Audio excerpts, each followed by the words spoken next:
Hello, everybody, and welcome to Dire Roll Endfrost. One of our players, Fenrir, is not here, and new guy is here, but he's eating. Kind of getting a late start, so his camera will turn on after he's done stuffing his face. Yeah, I just don't want to bother you with me full of food. We only want you hungry. All right. This is our first time dual streaming between Twitch and Mixer. So if you're watching over at Mixu, hello. This is Dire Roll Endfrost. This is our third campaign, second D&D campaign. If you're interested in catching up, the previous VODs for Endfrost and our previous campaigns are all available on my YouTube, which you should be able to find in the chat below. But I'm still learning Mixer, so it might not work. Someone let me know. But let's go ahead and this is a perfect time to kind of we've already started the campaign. This is session 7. However, we just concluded our first adventure, so it's kind of a perfect time to reintroduce the cast. Unfortunately, one person isn't here. So let's start with our absentee, Fenrir, played by Fisto Roboto, is I still got the music playing. Played by he is playing Jarl Fenrir. He is the Jarl of the city of Sudurhofn, the largest city in the kingdom of Bjornmars. It is a kind of Norse-esque inspired land, and his father died at the beginning of the campaign, and he has assumed the mantle of Jarl. And he's joined by his incredibly interesting band of people that none of the NPCs want him to hang out with. So starting with that, I think Raylath should reintroduce yourself. For anyone who's watching on Twitch, if you're just joining us, this will be great. And if you're joining us on Mixer, this is kind of a reintroduction. So give us a quick little tidbit about Raylath. Raylath is how you say, outsider in Sudurhofn, is non-native to the area. In fact, is only dragonborn these people have ever seen because they are backwards and savages, and they believe in false gods. So Raylath Karag is a refugee in Sudurhofn. He comes from a very nationalistic, human-dominated empire far, far, far away, where that is the only place where the Dragonborn in this setting live. As a result of the suspicion of outsiders and people that they've never seen before, most of all of the Northlands think that he's an enemy spy. And he argues that consistently. He's a simple tailor, plain, simple Raylath. They'll pick up the rest. That's good. They'll pick up the rest as we go. Oh, okay. And hello, Sailor Gem Scout. What's up? Akulu, you want to give a brief little reintroduction? Yes, sorry. My computer suddenly started making noise, and it weirded me out. Hi, I'm Kalu. I am popularly characterized as a witch. I come from a far, far northern tribe near the edge, the border of the Floalands and Bjornmars. And my tribe of people has since settled amongst the Bearafolk, and for all intents and purposes, I am like them, but not. I am not well favored among the people of Sudurhofn because I have snake-like scales on my face, and I'm not necessarily pleasant to be around. Words. For those reasons, I am frequently seen spending time with the spy. That's really everything else you'll catch on to. And last, our latest character, because his first character kicked it, Hakan. So Hakan is a Fjellfolk, essentially Goliath, half giant, also known as half giant. He carries himself as essentially above everyone else. He thinks he's stronger, faster, actually more intelligent, and in general than other people. Although he still stays respectful. Just like the Goliath are described in the book, he has the rocky markings, or the darker markings on his skin that looks like tribal, but they're not tattooed; they're part of his skin, as well as a gray skin beneath that. Jacob, you don't seem. You're okay with the description? I was fighting my computer. You're good. Okay, perfect. And he carries with himself a mole that he fights with as if it was weightless, despite being a mole, essentially a giant hammer. And to his side, he has a long sword that he uses like a short sword, essentially. His fighting style described as weightless. So yeah, as you can see, he's pretty strong. And he has a chainmail on him as well as armor. Big swole Goliath. Oh yeah, big swole. All right. Last week caught up. Fenrir had taken to heavy drinking because he believes that he has basically sold Sudurhofn up creek. This kind of quasi deity offered him a chance to bail, but he would have to kill his sister. And so instead, he's decided to defy Queen Scothy, the Ice Queen, who says she is bringing about the Endfrost, and so he is kind of doesn't know what to do. He doesn't view himself as a strong leader. He knows that Endfrost is coming, and he doesn't know how he's going to stop it. And he feels like he just gave up his best and only chance of protecting Sudurhofn. So that's where Fenrir is now. Every time someone has seen him, he's had just a clay jar filled with mead, and he's bumping into walls and slurring his speech. And so when it finally came time for the Jarl to do something, he immediately delegated it. Like a good leader. Like a good leader. Which is why... That's the wrong notebook. Oh, I have it all right there. Okay. That is why Thane Clacker has called for the three of you.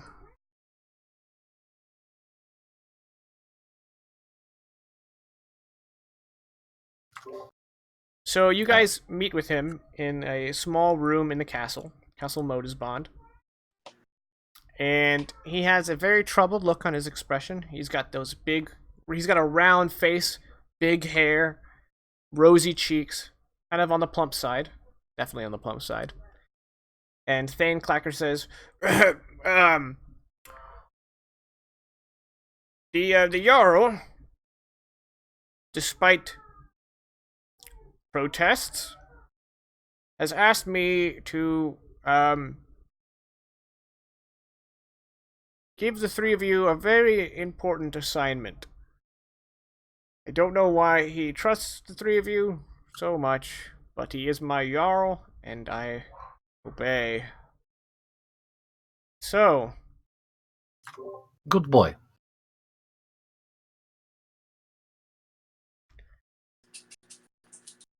he would like for you to venture north to the town of Bjacklif and ask the Thane why the food shipments from the Red Deer Veldt have stopped.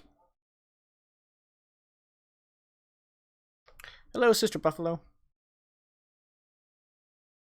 So, as this is important, you should leave immediately.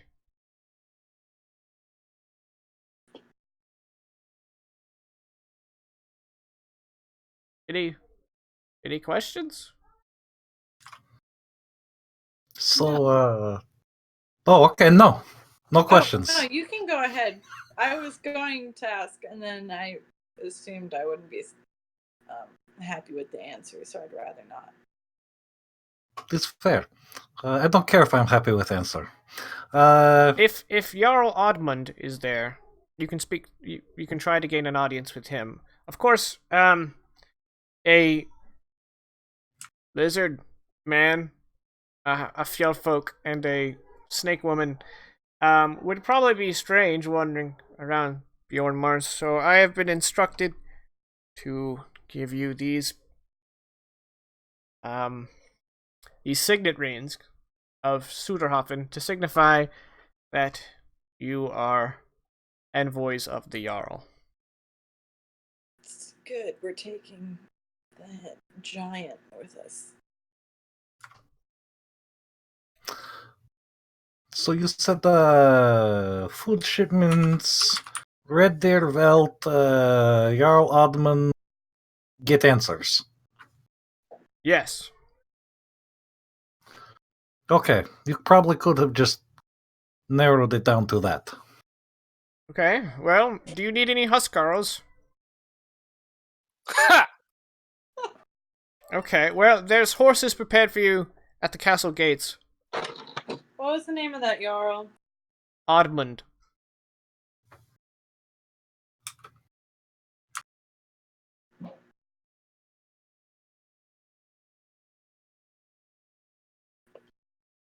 Already? Horses already prepared at the castle gates? Yeah, you got horses ready to go. Like, this is, like, needs to go now. You guys aren't quite sure what the urgency is, but then again, the three of Yeah. none of the three of you have been brought up to speed on the food ins and outs of Sudurhofn, so... Yeah. It's okay. This is Let- information we could have used yesterday. If you want, you can ask Thane Clacker why this is so urgent. Absolutely. No, I'm not gonna. Ah. I mean, Rayleth can. This so I mean it's obvious we need to get answers now. How did it get so bad? Oh, right. Well, you see, readjusting my microphone, it might make a weird noise. It was recently discovered that a crop of our grain has spoiled, and we have insufficient food to supply Sudurhofn through the winter. We were Why don't you expecting- hunt? Well, hunting won't supplement how many thousands live here. They should fend for themselves. Okay, I understand where you are coming from, big boy, but Being around civilized people, it's fine. right, but the grown-ups they're talking, so We were expecting one last shipment from Bjorkleaf to arrive this last week, and it never came. So we need that food in order to get through the winter. And that's where the three of you come in. That's right, the fate of the entire city rests on the three of you. exceptionally competent allies and close dear friends of your Jarl. It's Repeat after me. I've raised Relax. quickly in the hierarchy, apparently. Realize clearly this man doesn't understand the position we hold there. He's not intelligent enough to determine the importance of treating us kindly, and that's fine. It's okay. I don't hold it against him. Caddy, you're particularly quiet. Is that on your end, or do I need to raise your volume on my end? It's probably a little bit of both. I'm not Okay. talking very loudly. Let me go ahead and throw up the break screen real quick so that I can raise her can volume. project. That's okay, I'll turn you up a bit.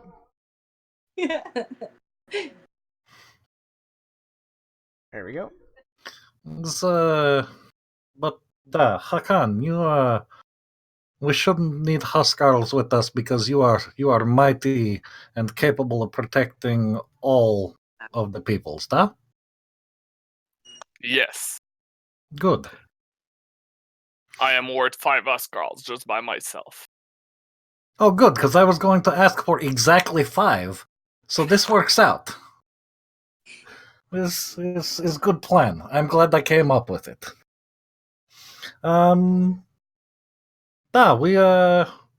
We leave now. Bye bye. Alright. One other thing, out of character. The party is now 6th level, but I forgot to update their stat screen. So if I throw up the stat screen and it says they're 5th level, it's wrong. They are now It's 6th a level. lie. It's a lie. Yeah. As you guys leave the chamber, waiting outside is Huskarl Edda, who you guys fought with at Ogre Rock.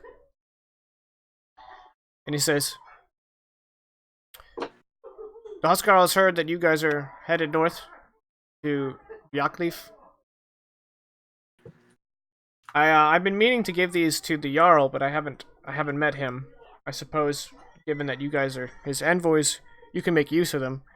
I found these pair of stones while you guys were vanished through the crystal. Anyway, he holds out two kind of 2-inch in diameter discs that appear to be made out of sandstone. On each of them is the profile of a face facing in opposite directions. And he says, I took them to the priests, and they said that you could use these to... Whoever holds one can communicate with whoever holds the other. I'm not quite sure how it works, but magic is like that. So here you go. You feel it in your bones. If you say so.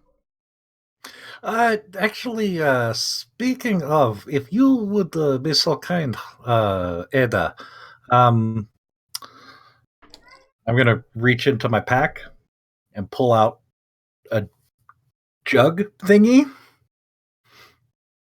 and hand it to him. While we are gone, you take this to the priests and see if they know if it is also the magical type thingy. If I have time. I'm not Raylat's errand boy.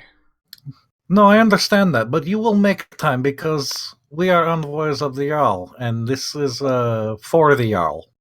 Akulu puts a hand out on Edda's shoulder, although it seems very like forced kindness, like those were really choice expressions for anyone who's just listening. You missed out. I'm sure you could hear the strain. And she says, Edda, I understand you are loyal to the concerns of our Jarl. Correct? Of course. I don't think it's merely coincidental that the three most controversial figures of our Jarl's party have been asked to leave all at once.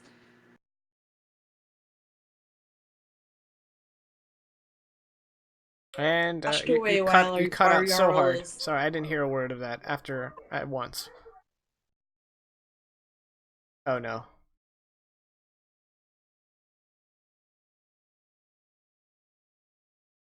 I didn't hear anything you said. Okay, we had. I don't know if it was a lag Welcome spike. to technical difficulties. Technical We're gonna have difficulties. some Endfrost. We might have some die roll tonight. Yeah. Could you It was start a that sudden over? lag spike. Okay. Can we start over? Yeah. Oh no. Hand on Edda's shoulder. Yeah. Okay. You asked. To our no. That sudden lag spike seems to be all encompassing. Good. I think I know what prompted it, so let me. Okay, you want to fix that real quick? Grab my camera for a second. Let me tell my router to give me priority real quick, in case it's on my end. I don't think it is because Vegas is also experiencing issues. Yeah, I could not hear her. Okay. The long and short of it is this. All three of the most controversial figures of Fenrir's party have been sent away suddenly, rushed off while he is wrapped in grief and lost in the sauce. So, I need you to keep an eye on that Thane to make sure he's not in Fenrir's ear with his more conservative ideas while we're away. And what does it have to do with this jug? That has nothing to do with this. Jesus Christ. Yeah, I serve the Jarl. I don't need a witch to tell me how to do my job. 1 second. Let me. How long does that last? Duration. I would suggest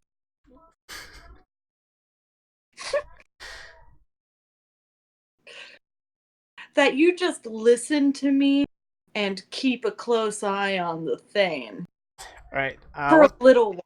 Got it. What's the spell save? Because you didn't list it there. Yeah, it's my. It's a wisdom save, right? I think. Yeah, wisdom save. Yeah.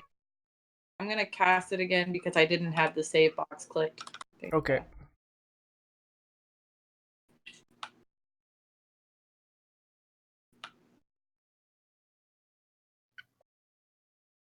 Well, the save box still didn't click. That's great.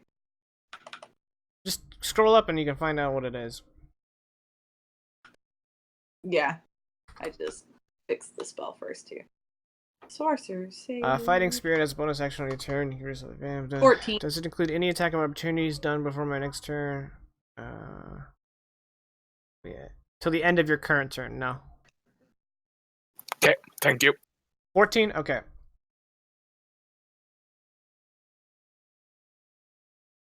Yeah. Damn it.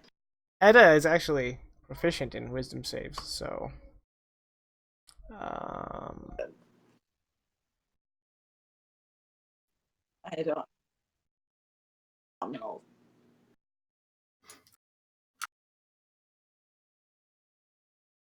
He just looks at you and then looks back at Raylath and he's like, yeah, I'll just get to it if I have time. And then he's out. He pieces out of the scene.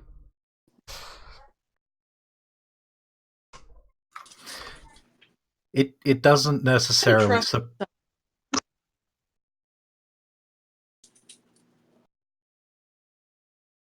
I was just being sarcastic.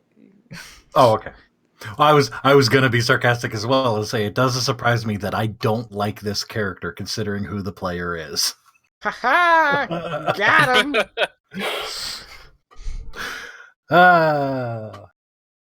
Anywho. Yeah. Horses. You've got sending stones and you've got horses. So with horses you can go 40 miles a day. From Sudurhofn to Björkleaf is, drumroll please, 26 miles.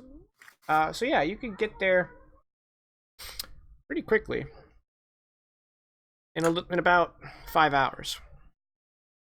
So let's say it's like just after breakfast. So you'll get there right after high sun.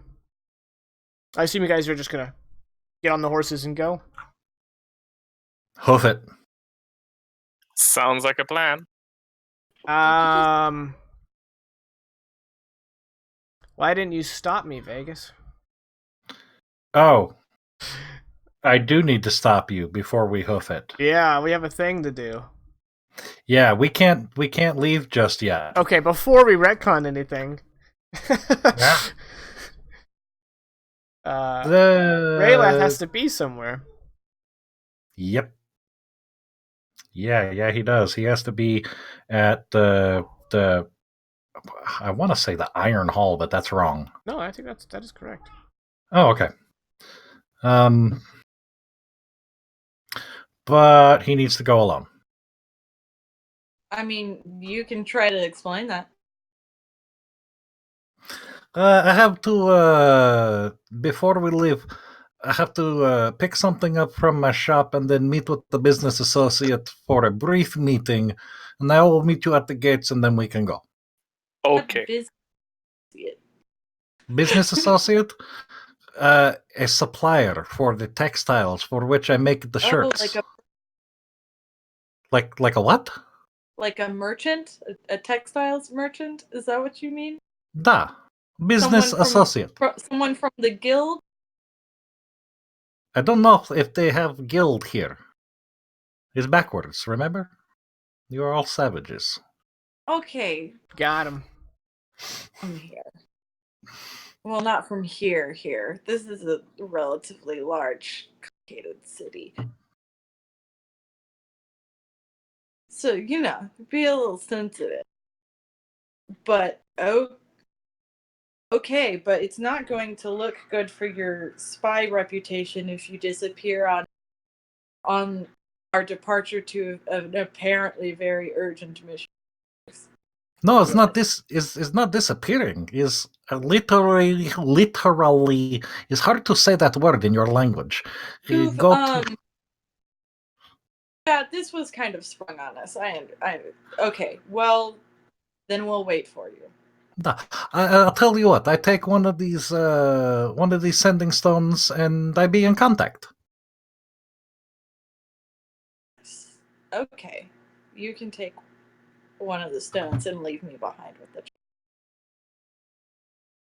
Well, I need you to keep an eye on him. Make sure he don't break things. I do not break things unless I want them broken. Right. Problem. I need to leave you behind in case he decide he want to break something. But go do that then instead of wasting time trying to reason with an imbecile. Well, noted. Him. That- Go. Clearly. I'm just gonna turn around and take off. All right. So it's the morning hours of the Iron Hall, so it's not really like open to the public. However, you're expected. You enter, and you see your business associate. You also see Ragnahild, and 3 individuals you don't recognize, though one bearded man you surmise is the man you're here to meet. There's also another thing that catches your eye. Lounging on top of the large iron bear statue that greets you as you open the door. On top of it is this sort of cat-sized drake with its wings kind of lazily flopped to its side, and it's just sort of resting there like a cat would after a cat got really tired momentarily. And as you lock eyes with the drake, it goes, "Hey." Is his name Josh? I don't get the reference. I'm assuming that was in Draconic. He said hey to me. No, he said it in Northman, but Oh. he probably knows Draconic given he's a drake. Right. Well, I'm going to go ahead and keep it in Northman then. Hello.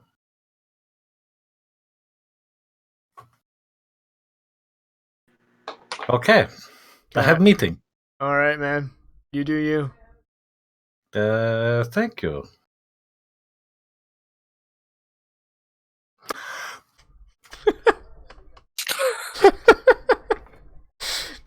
I really don't know where to go with that one.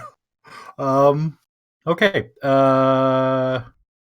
You took third level bard with the College of Whispers, right? College of Whispers, correct. Maybe during the break I can update these. Okay. But yeah. So I'm assuming we've got Thalfty and bodyguards. Yep. We've got what's her name? Ragnhild. Mm-hmm. The proprietor of the Iron Hall. Yep. And my contact is not here. Yes, he is. Correct? Oh, he is. Yeah. Okay. But he's probably going to bounce as soon as introductions are made. Okay. I'll walk up all super extroverted and, super, thanks for asking. Like, the Drake, his head and eyes follow you as you go. And then he looks past you to where you're going. He's like, are you, doing, some clandestine meeting? I do not know what this word you say is, but meeting da. Rad. Oh, cool. As you Making mental approach- note of this guy. As you approach, Ragnahild kind of like waves, and he's like, "Don't mind Tiad. That's just an alehouse drake that moved in while you guys were off sailing about. He's harmless." I'm sure. Well, most of my cousins are. I wouldn't hurt a fly, man. I- Okay. I'm not the fly, so it's not so reassuring. Your fence says, "All right, Thjalfi, this is the man I was talking to you about." It's good to meet you, Thalfi. Thalfi. Da. I'm Releth Karag. I'm a tailor here in Sudurhofn. Your fence says, "All right, and that's me." And as he walks past Raylath, he leans in and goes, 5% finder's fee. How much did he say? 5%. I'll just nod. And then he leaves. And Tiad, the alehouse drake, follows him as he goes and goes, "Later, man."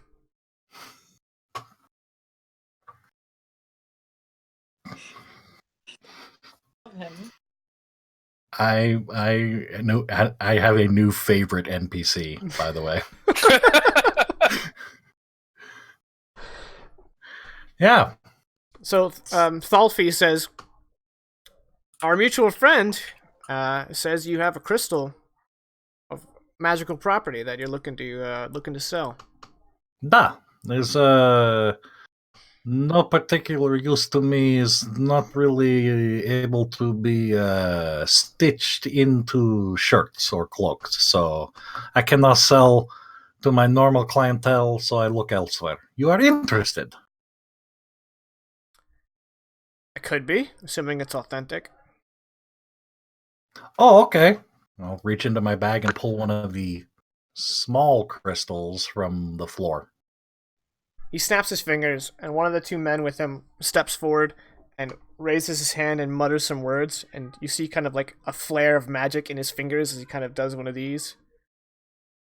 And a faint kind of shimmering dust goes from his hand onto your crystal. And he's like, "Magical barely." Ah, but still slightly. Thalfi kind of straightens his back. He's like, "I was assured that you had something genuine." This is the counterfeit. Well, it's certainly not of value. Just a faintly magical gem.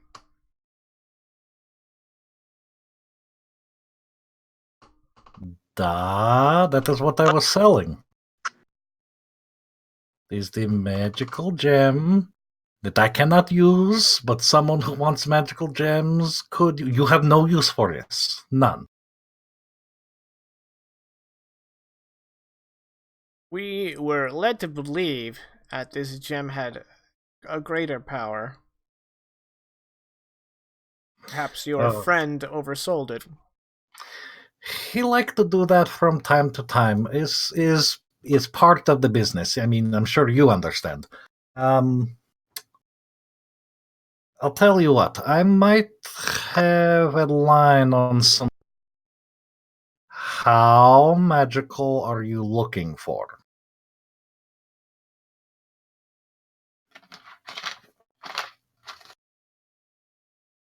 Well, something potent, usable, not Okay. just hinted at magic.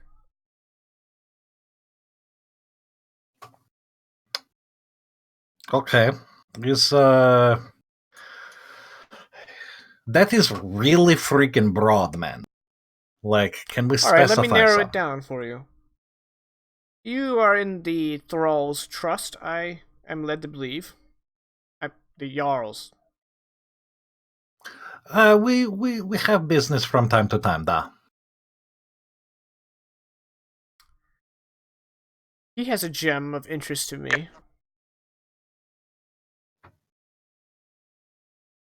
About Tell me more. this long, off-white. Mm-hmm. I think I might have actually seen this one. He seems to feel, if it's the one I'm thinking of, he think is very important. Well, if you were to help him misplace it and bring it to me, I would reward you substantially. So we are going to need to define substantially, because if Jarl thinks is important, I need to know specifically what it for, because if it come back to me, I have to explain myself. And if this is like How much like gold? bomb gem, How much gold would alleviate your concerns? I don't know what my concerns are yet. What is the crystal for, so I know what my concerns are? As much as you are willing to share, I understand you have to keep business secrets. I get. Well, I'm led to believe that this crystal is the key to a magical door. Oh, okay. This big treasure behind door. That make it very important. I can see that.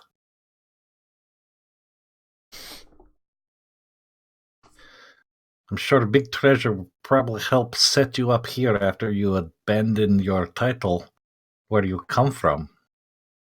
Precisely.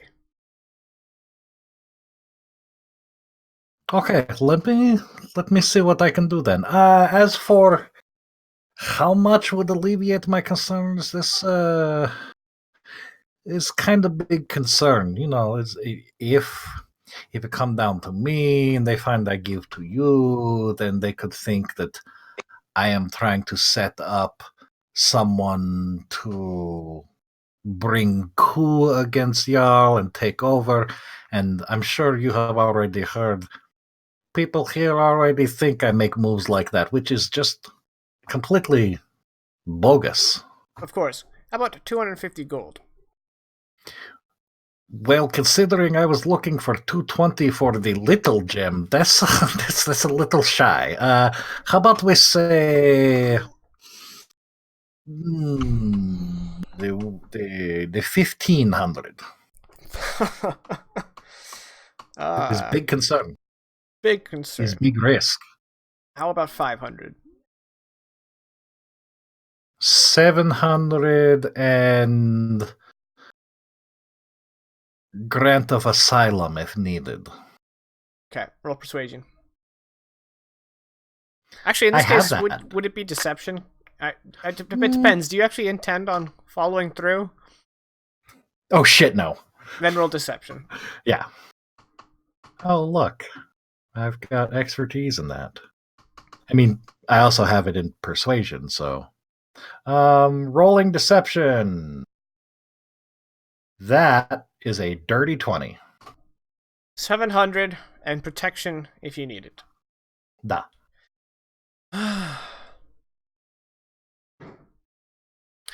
Very well.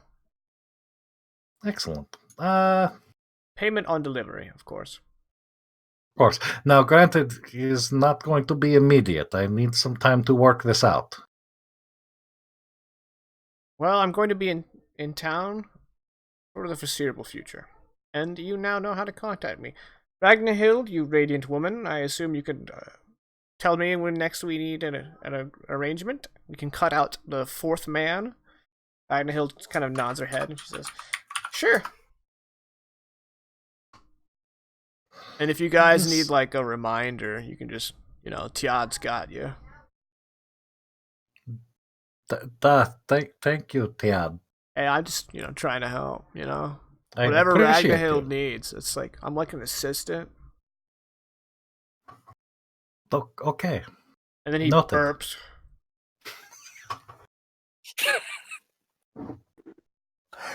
He's like a surfer bum Archer. Like from the TV show Archer. That's the voice I'm getting. I love it. It's a absolute pleasure not meeting you at all, Mr. Falfty. I couldn't agree more. До свидания. I don't speak Draconic. Oh, man, I do. He translate for you. I have other business to attend to. Bye bye. Very well. And I'm gonna beat feet out of there and kind of back alleys and swervy and whatnot and make sure I'm not being tailed. Okay. So that took about 90 minutes. Making sure you do your routes correctly and all that. And getting in and out of the Iron Hall without being seen is actually a bit of a chore. So you eventually regroup at the northern gate of Sudurhofn about 90 minutes after you left. Yeah, and as soon as I left, I would on the sending stone let Akulu know that I'm on my way, but there's Who a got little the bit of sending stones? Was it traffic. you and Akulu? Akulu? Yeah. Okay. Yeah. For now. For some reason, they don't trust me. Weird then. I don't want it broken. The foreign soldier doesn't get a walkie-talkie. Yeah, probably not. I just thumped the Jarl a little with my hammer. He's still okay. Define okay, because I didn't do the drinking. I did the bruises. All right, so you guys meet at the Bell's Gate. Yes, sir. Hey, Goldfish. Thanks for tuning in. And thanks for saying you love somebody who isn't me. Goldfish! I heart you too. But we all hate Jacob, so it's okay. I control the encounters. You do. You really do. Not that I have to make them harder. Oh, I would say that hurts, but it's true, so it's okay. Jakin is the killer of dreams. Thanks, Goldfish. Very, very thoughtful. I don't know about dreams, but I know about characters, that's for sure.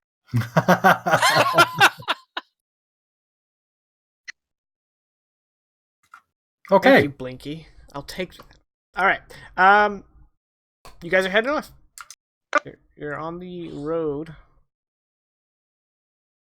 So since you took about 90 minutes, you'll arrive in the afternoon at Björkleaf.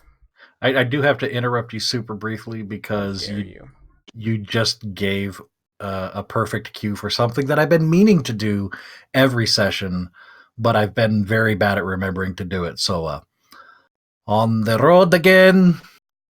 Just can't wait to get on the road again. Okay, I'm done. Don't kill our DM. Look, it'd be good revenge. Don't you agree, new guy? Yes. Fair enough.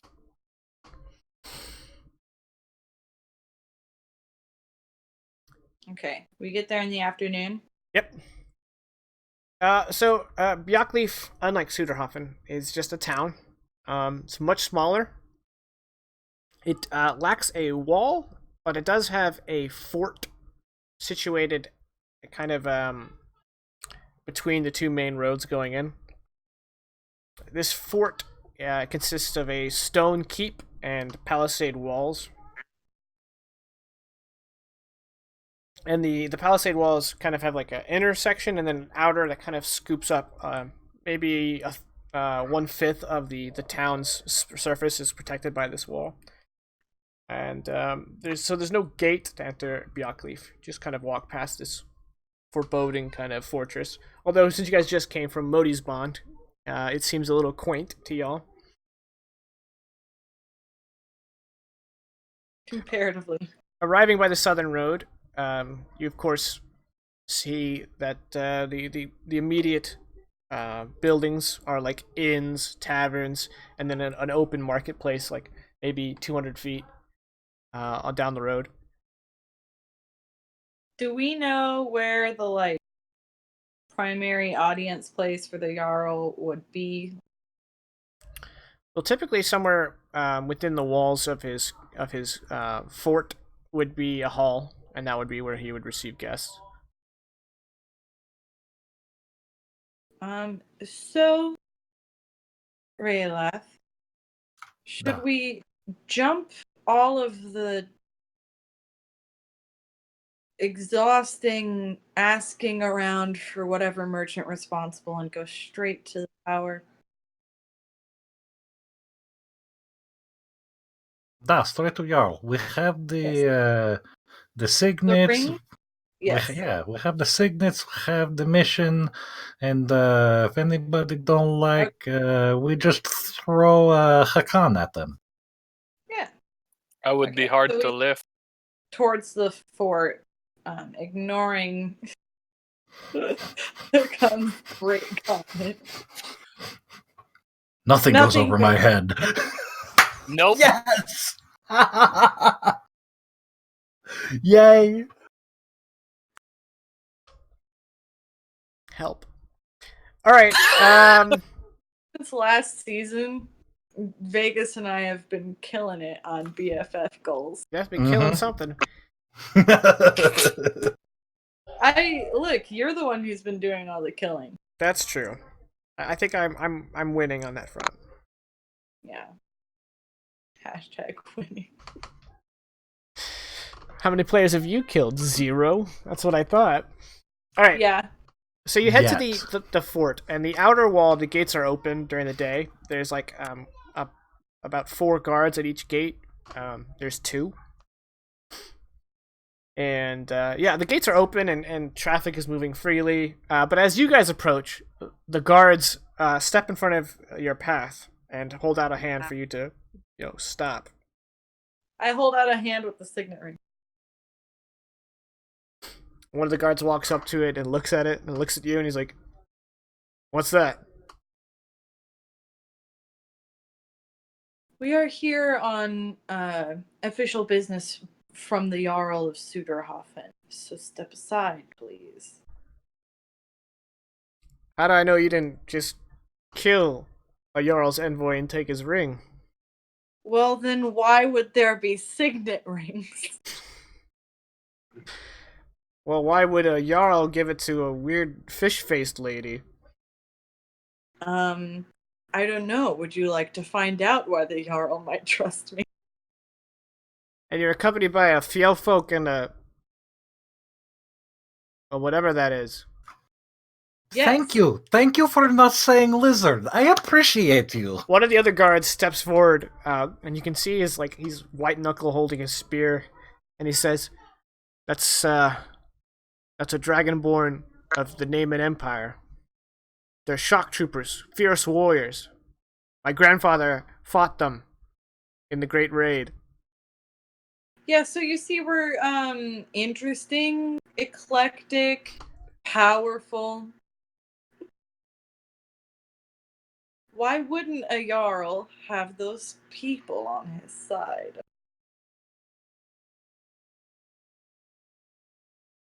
The guards look at each other.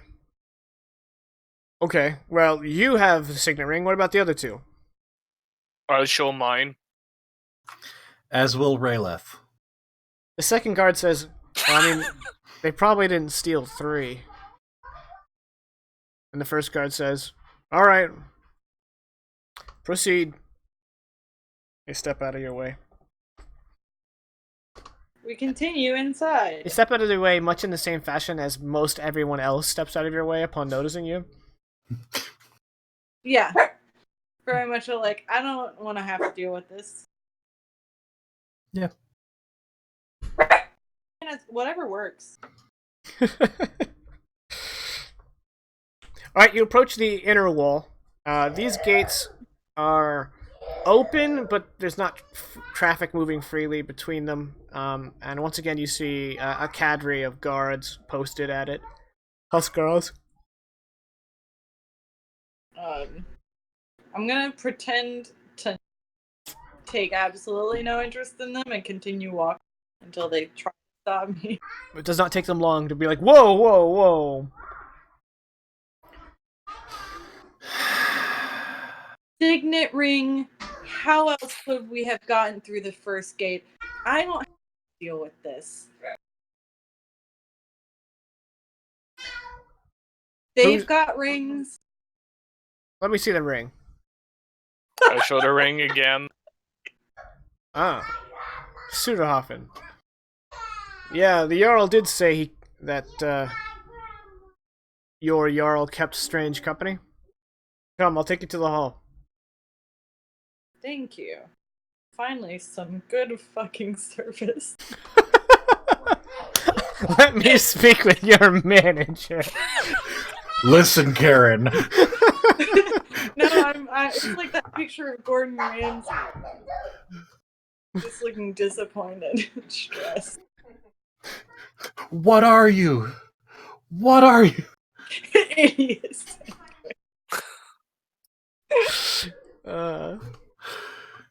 We need a Gordon Ramsay character. We really do. Next rogue bard is a Gordon Ramsay.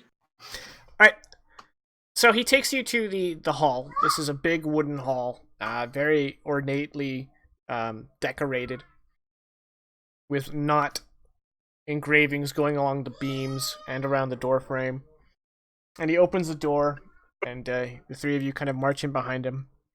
And he calls out, Jarl Oddmund, envoys of Sudurhofn, here at the signet ring of Jarl Fenrir. And then he kind of steps to the side. And Oddmund is standing next to a fireplace at the end of a long table, and he's discussing something with a handful of his people. Hey Vegas, can you ban that guy? Yep. Cool. And the Jarl turns to you guys and says, "Yes, I was expecting someone."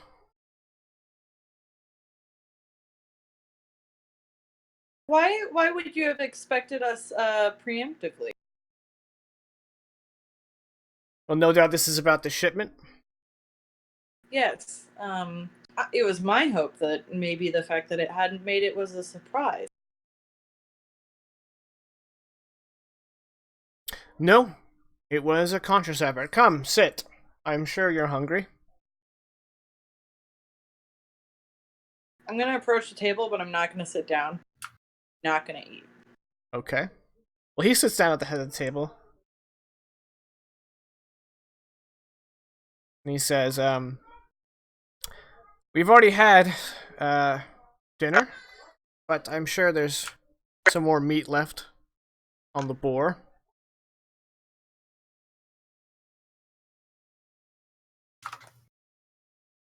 I like boar. He motions for one of his servants to get you a plate. So, what were the motives behind this conscious action then? Well, the Red Deer Veld has not been as productive as it has been in years past, and we're having problems in the north. Was the shipment promised? It was a regularly expected and scheduled shipment. I wouldn't use the word promised.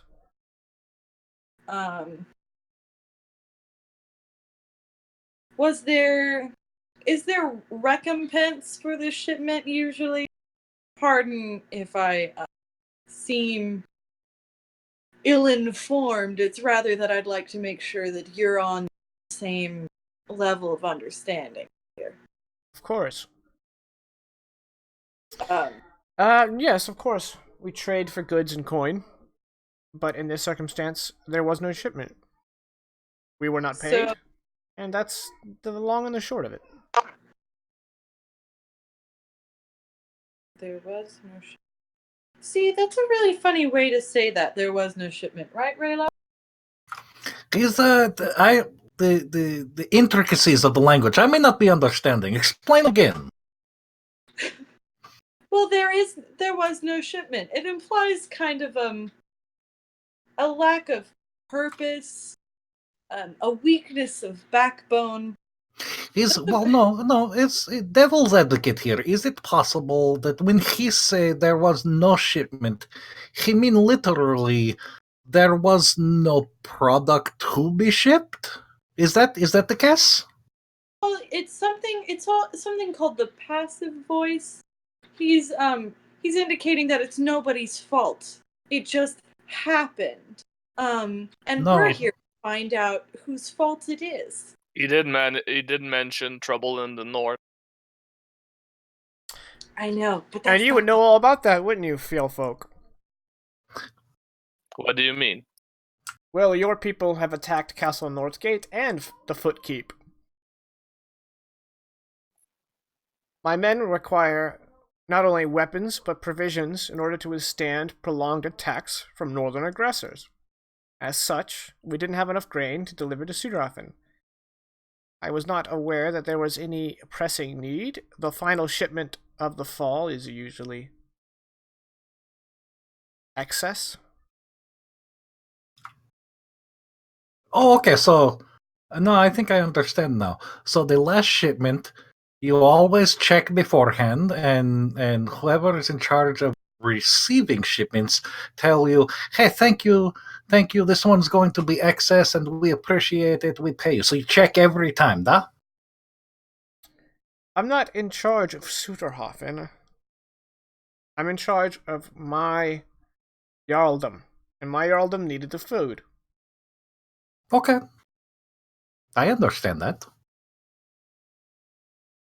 Now, given where Jarl Fenrir has been, not quite so sure we can get him to understand that. He's, how you say, pissed off. Well, he wasn't pissed off enough to come himself. No, he no, just no. us. Clearly, that portrays goodwill. Look at us.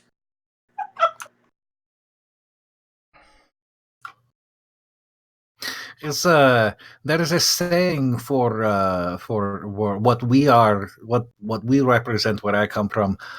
We call the goon squad. Well, that didn't translate well. I'm sorry you came all this way. There is no food shipment.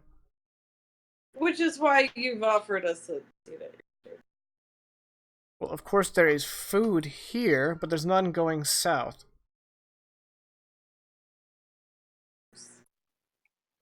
Is there any way that any sort of help would allow some food to go south? Any action could be taken? Well, unless you can command your bloodthirsty cousins to turn back north and go. But even then, the food has been eaten. I had to resupply my fortresses in the north for the winter. That's where the food's gone. I'm really sorry you're having problems comprehending this, but there is a finite supply, and I reallocated. No, that's understood.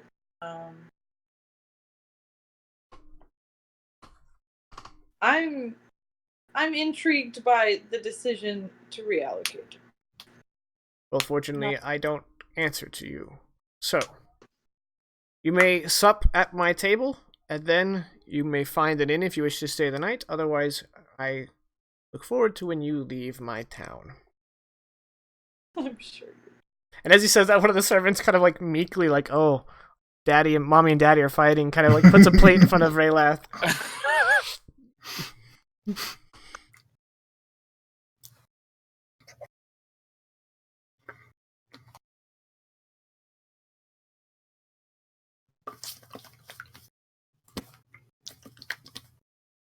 Please stop. The noise just improved the scene. Just add. Okay. Minus 50 DKP.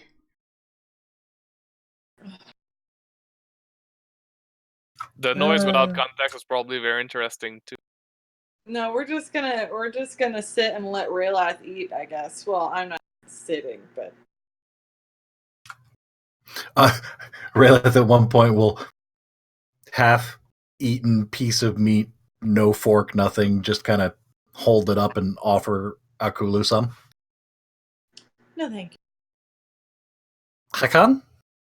So, No. I'll leave you in the company of my Huskarls. I have important matters to attend to. Yes. And he gets up. And he looks to one of us Huskarls and says, make sure their horses are fed and watered. So that way they may get on their way. And he kind of turns and heads back a door in the back without a second thought. Man, Fenrir is going to be pissed at us. Akulu and Draconic says, well, what next? Um.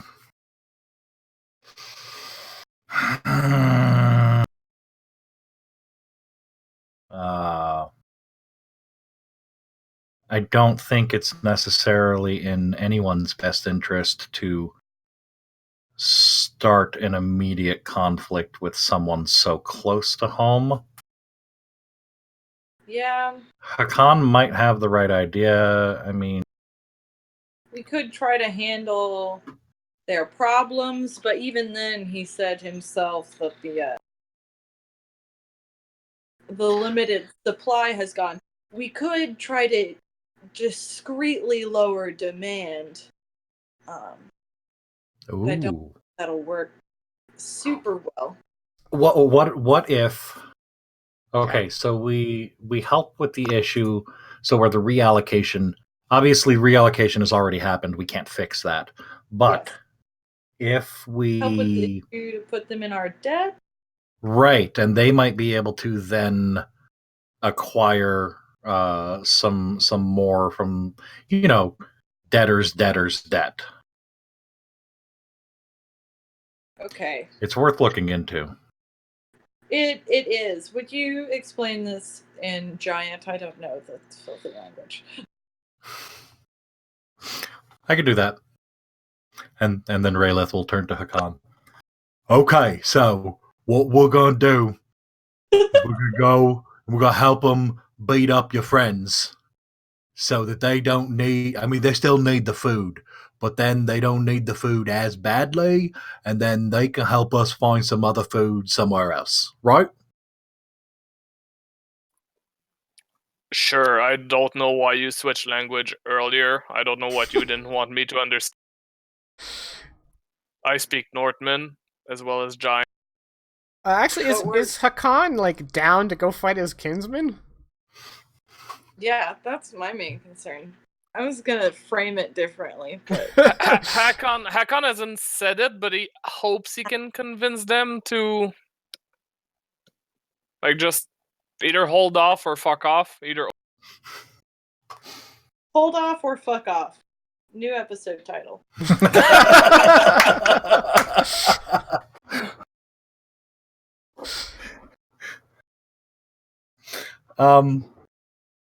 No, we meant no, obviously back to Northman, because accents. We not change language up to keep you out of conversation. Is just that is my native tongue that she happened to know is easier for me to speak and express my ideas in that. Just like I'm sure is probably easier for you in your tongue. that is true. No offense intended. I did not mean. Please don't break me. I've been insulted several times by the time I've spent with you guys, and I don't take offense. Wait, so you don't take offense easy, but you have been insulted and offended a few times while hanging.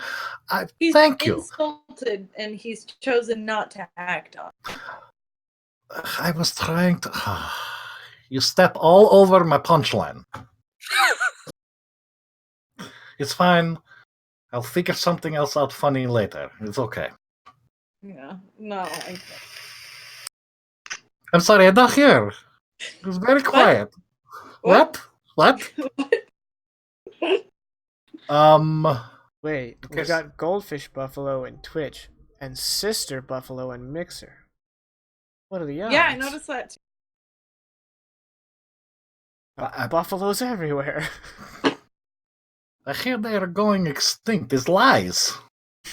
They're everywhere. Everywhere you turn, it's a buffalo.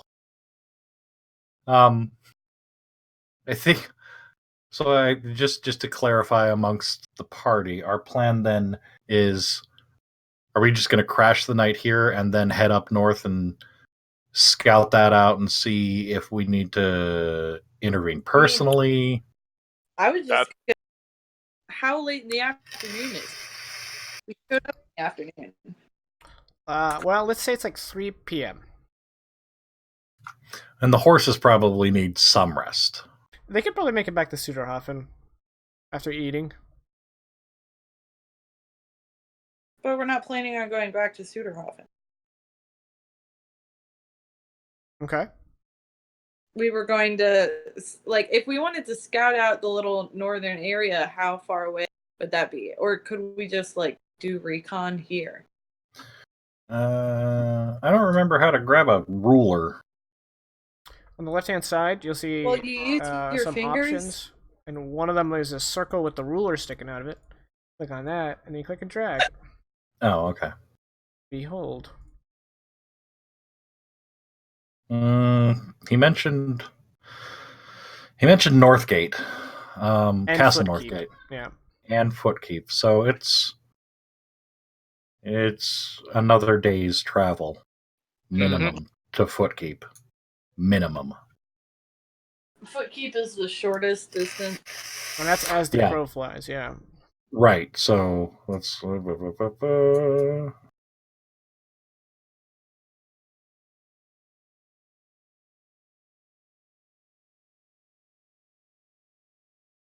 Well, there's no road straight to Footkeep. Right. I was just trying to get us up the road To the river, and then take the river, Iron Rock River, up to Footkeep. Would that be possible? We'd be going against current. It might be easier to just cut off of the Axe Road. Yeah.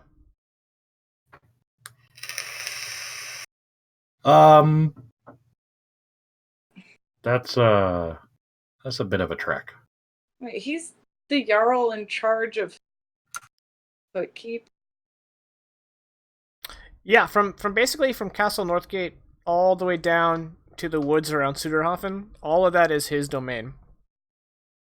He has a large domain. He does. He has one of the largest domains. And the domain for Sudurhofn, for Fenrir. It's pretty much just the forest around Sudurhofn. Oh, that's lame. Well, keep in mind, Sudurhofn has like It's huge. yeah, hundreds it's of the thousands hub. of people living in it. Hence the inability to sustain ourselves agriculturally. Right. You don't have any farms, or if you do, they're not very big. They're probably subsistence farmers. Then yeah, the best bet is to go back to Sudurhofn and regroup. yeah, but Yeah. Blinky, I was laughing at your comment. Don't ignore Vegas. He's a mean old man with no sense of humor. okay. I'll be right back. Y'all decide what. Okay. I love the way she bowed out. It's just like whoop. I have to crawl under the desk to get out. Ninja vanish.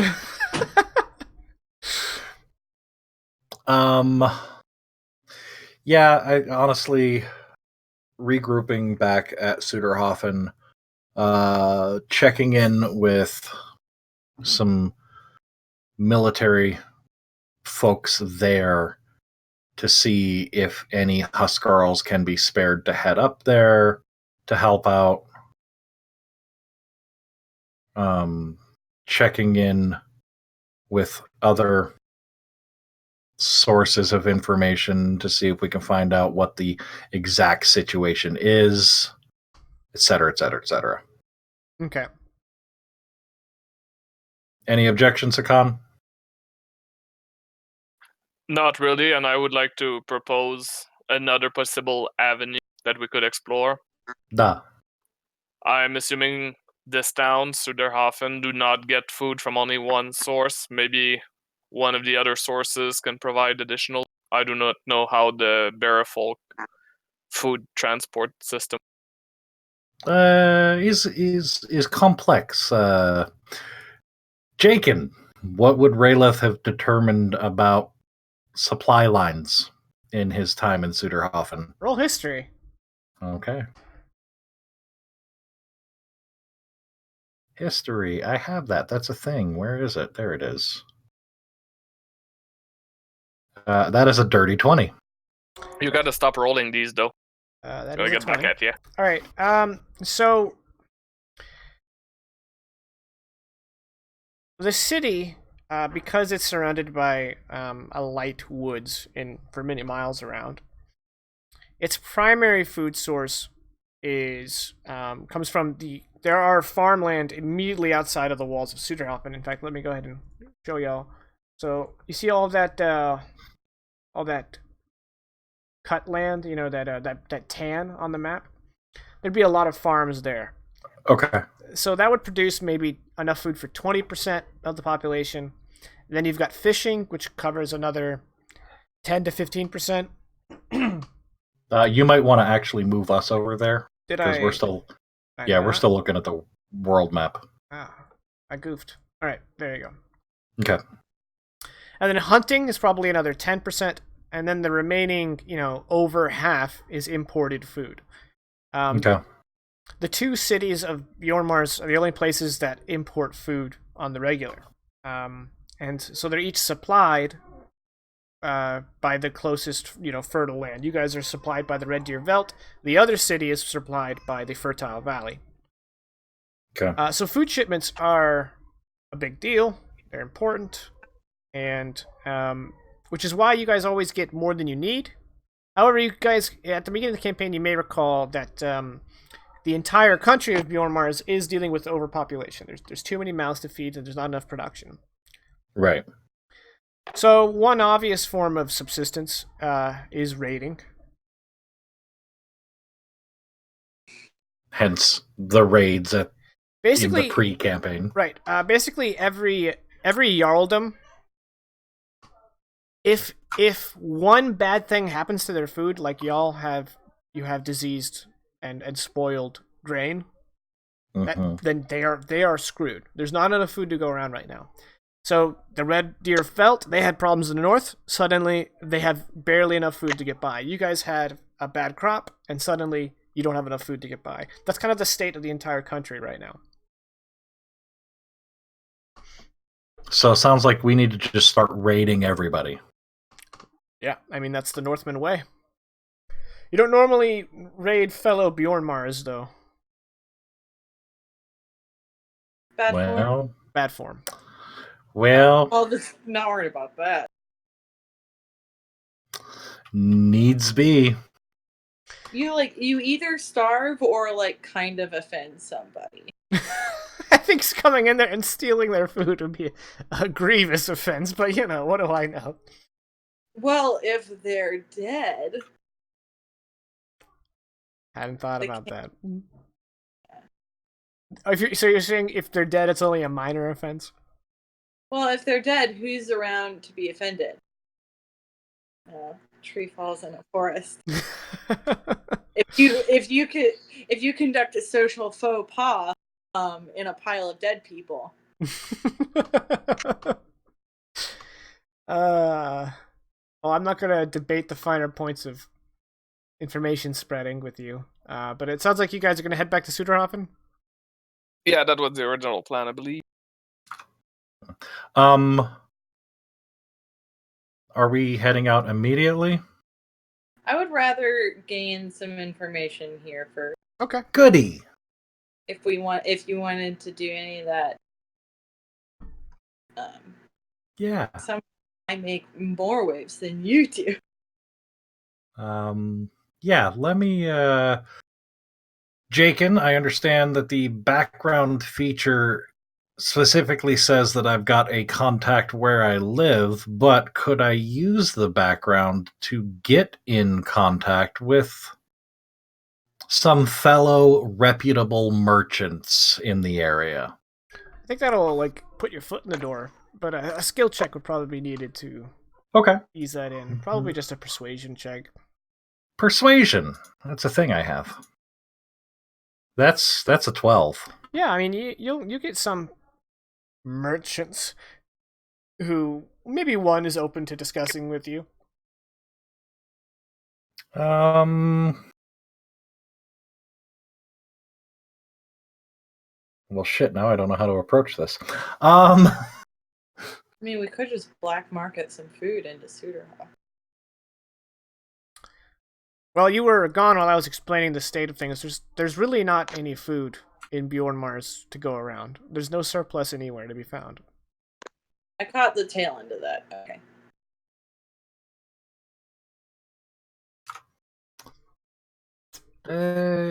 I have a business proposition for you from your friends in Sudurhofn. All right.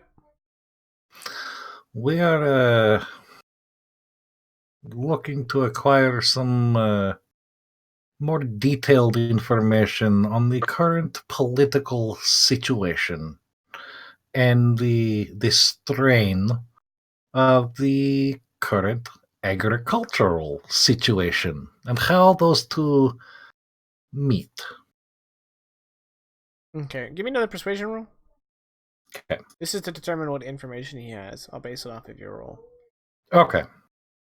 Persuasion. That's a dirty 20. He looks behind When him, we makes sure get the into alley's combat, I'm clear, afraid for and you. then he turns back and he says, "Well,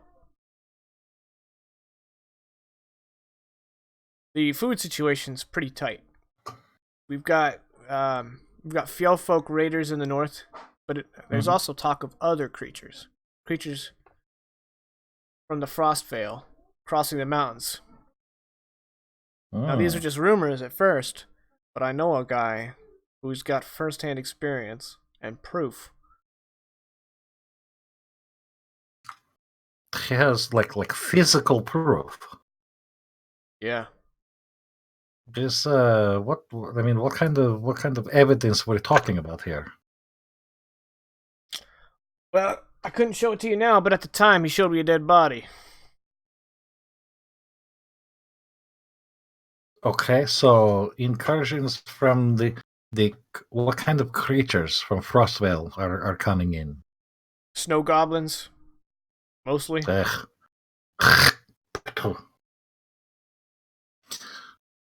Yes, and this is something that your Oddmundy is keeping quiet?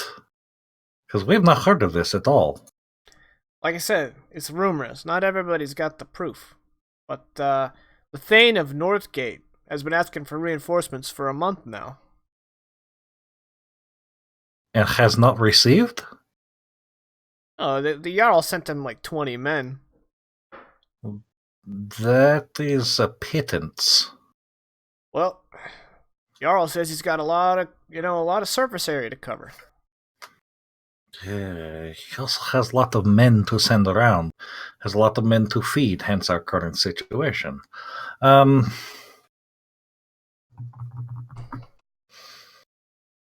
Okay, I'll tell you what, I give you,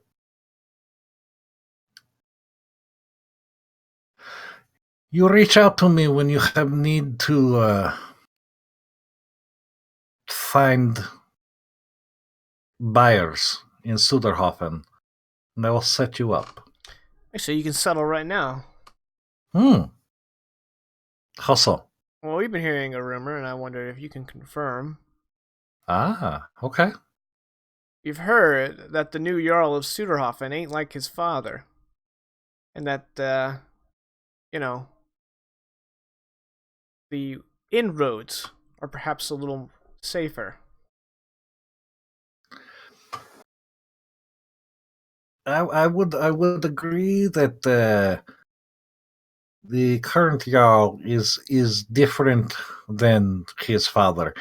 He is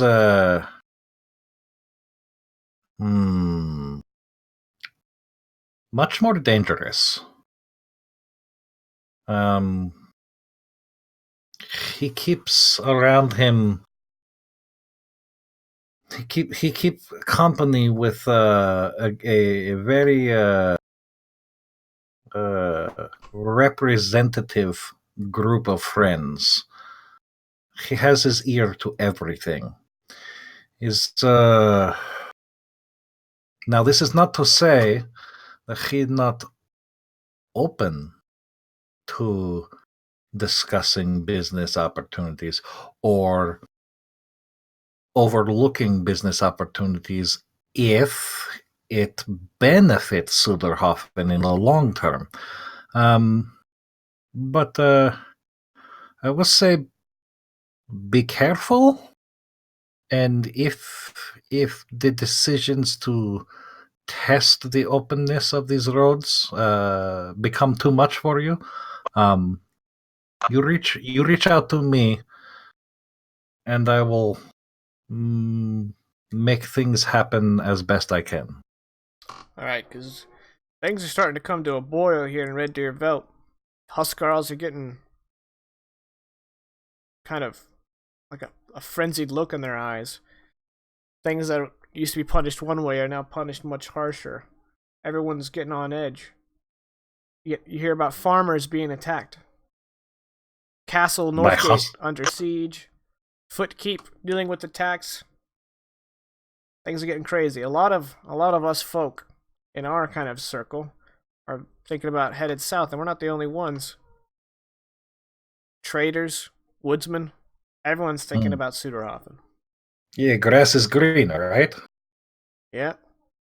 It makes sense. I'll tell you what. I also hear rumors that Sudurhofn is looking to maybe help the situation here get a little better. I can't confirm, obviously, but might be worth batten down the hatches for a little bit. See if they can't make things a little less tense. All right. Well, thanks for the advice. Absolutely.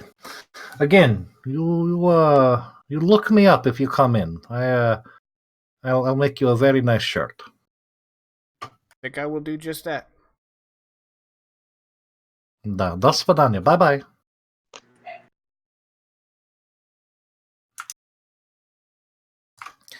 Well, that's a little more interesting. What are the two of you discussing?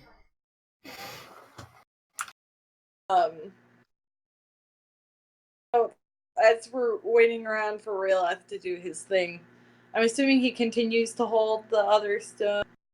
Yeah. Da. Okay, cool. Looks to and says, "You're really okay with dispatching some of your countrymen?" We Fjellfolk do not fight one another, much like I assume that Bjerrefolk do not fight one another when it's not necessary.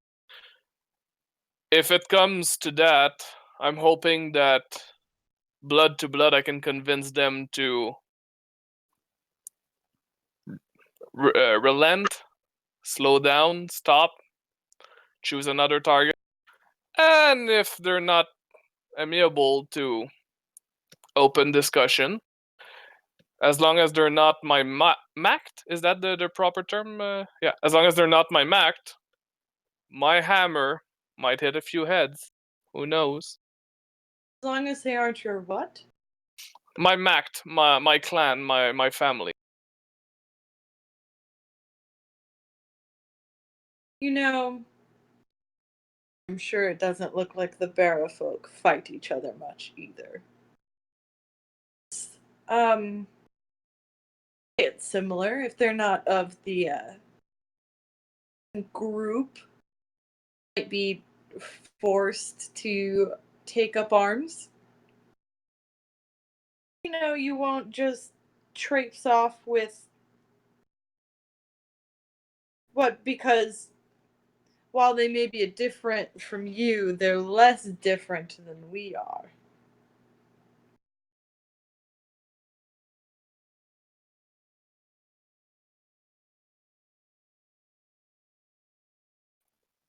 I would say the person who's most different is the. I believe he's a dragonborn, from what I understand.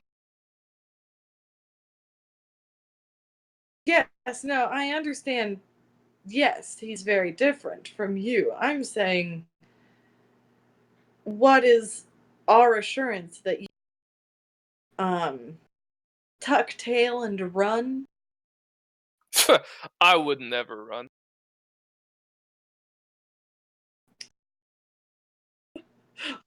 I would never run. My legs don't work that way.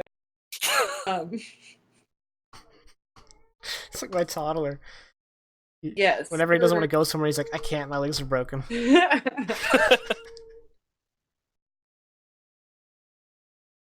gonna do a fine Even politician, before I your was a grown toddler. adult. They have much in And common. my legs weren't. If you're wondering about my allegiance, I will put it this way: the only loyalty stronger to a promise made to the Jarl, or to anybody else from me, is my allegiance to my Mact, or my clan.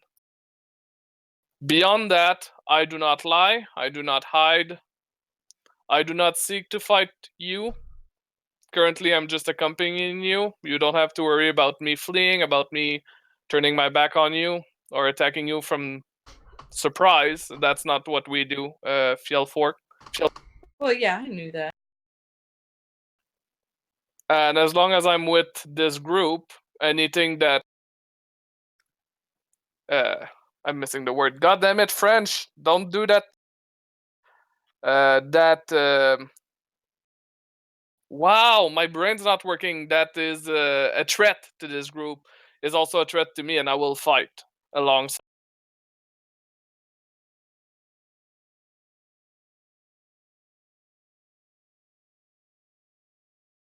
I guess that's satisfying enough. It's as trustworthy as anyone is around here. To know we have your hammer. Yes, that includes you, Rayla.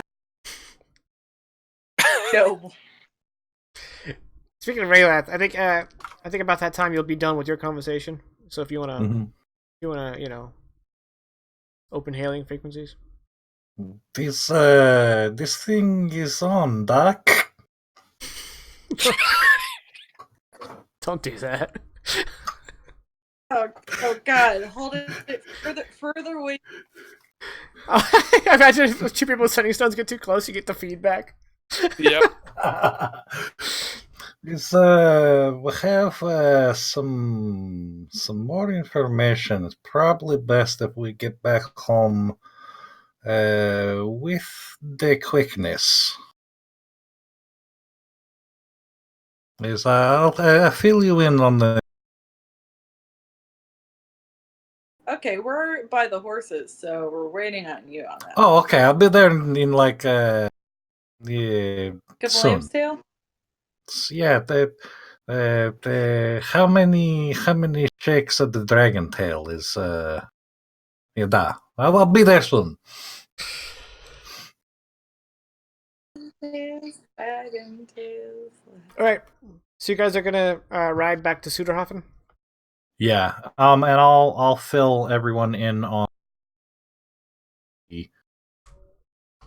the potential interest of the Huskarls in the further reaches of this territory getting uppity, and it might be worth putting some political pressure. Obviously, that's Fenrir's call, but since we tell Fenrir what calls to make, it'll work. Oof. We could start. We could start releasing some. Bring your skills to Sudurhofn. Do not ask what Sudurhofn can do for you, but what you can do for Sudurhofn. Propaganda. Would you like to know more? Side of the forest. Looks nice. You were breaking up real bad. Can you hear us, Caddy? Barely. Oh, good. All right. Yay. I'm just gonna press on. You guys arrive back at Sudurhofn like an hour or less after nightfall, and of course you're expected. So you know you make your way to Modisbond Castle, and you're not interrupted by anything. Once word reaches that you guys have returned, the Thanes had already gathered at Modisbond expecting your return because they were hoping, that you guys would be back by the end of the day. You were later than they expected, but nonetheless they waited for you. So you guys arrive at the large hall inside Modisbond. Fenrir is not present. However, in his place is his sister, Ilva, his elder sister. And she Hard eyes. she nods at you guys as you come in, and she says, and she kind of walks past the Thanes to approach you guys in private, and she says, Fenrir, he already turned in for the night. He told me I can represent him at this. So, where's the food? What's going on?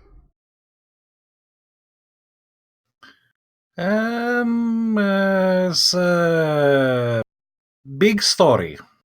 There's trouble in the north. The small story is the food is not coming. The big story we can tell you when we have time to tell you the big story. Okay. It's not coming. Da. She turns to the Thanes who are anxiously waiting. The only Thane who isn't present is Hjalli, because Hjalli doesn't live in Sudurhofn. He's the only Thane who doesn't live in Sudurhofn under the Jarldom. And she says, Oddwind isn't sending the food. It's not coming. And all the Thanes look at each other.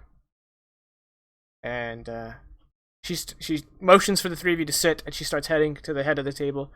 And as she sits down, she says, so, we need to find some food.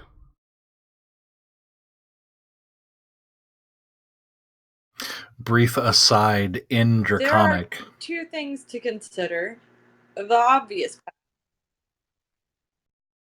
The obvious path, I think, is what you said? Ugh. We're playing with 2.5 players tonight. As much as it would suck, maybe typing would be No, better. He typed the aside, that way I at least hear it, because it's already on the audio for y'all. You've got it. We got you right up until the end. I stopped there. Oh, okay. We've got it for. Well, what were you saying in character? In character, would be to plan a raid. And she looks to the Way Thanes. of. Oh, sorry. I didn't realize you were still talking. I heard that.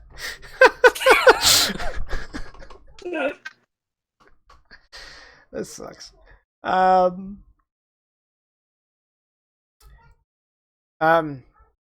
Cabian says,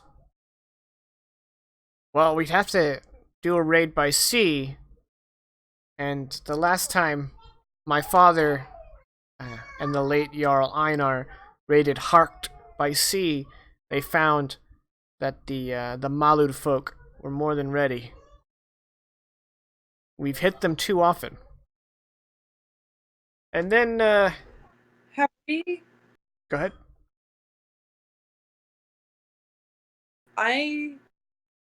The other less obvious choice would be to assist the Jarldom to the north in the problem that has made them unable to bring the food, which was not explained to you in full, but effectively amounts to attacks from their north, which would not immediately benefit us.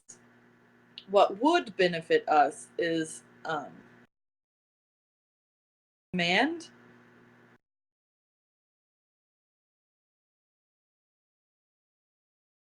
Which is already being accomplished by said invaders from the north. So, spread thin, they have full food stores for the winter, and they've not made good on a promise to our Jarl. Okay. Alva says, well, even if we committed Huskarls to help Jarl Odmund, it sounds like he doesn't have any food to spare. We need to look to our neighbors, Harkt or Floaland, for food. And that's when Thane Yorfund, the bald, big bearded man, slim of frame and usually quite quiet, raises a hand with 2 fingers and he says, one of my associates told me of something. Small group of raiders last year when we raided Harkt got broken off from the main pact. They were part of the king's retinue. And they discovered a castle close to shore, but better than that, right off of a river. One that we did not know about. Upon hearing this, I have spent all of last summer sowing and picking up rumors to learn more about this castle. And I've learned that it is a perfect target for raiding, except for 2 problems. One, it is in fact a castle, which means in order to gain entry would be some kind of siege or subterfuge. And 2, it is deep within a Harkt woods. It would be hard to move equipment or men anywhere beyond the river. But this castle, because of our relationship with the Malud folk of Harkt and our constant raids in them, they have begun to consolidate their grain inside stone granaries surrounded by walls, or as we call it, a castle. This particular castle holds all the grain for 50 miles in any direction. An entire domain of Harkt relies on this castle for grain. And the river breaks off and goes right to the castle. They use the river to transport the supplies. Now, I've been led to believe that the granary is near the river access for ease of unloading and loading supplies. Unfortunately, the channel that feeds into the castle is large enough for a single longship, no more. So we could get 70, 80 warriors right in the castle through the channel, but they'd be fighting on 3 sides. It's very risky, but if we get in there, break open their granary, unload enough food to get us through the winter, and then get out, that might be one of the greatest raids of our generation.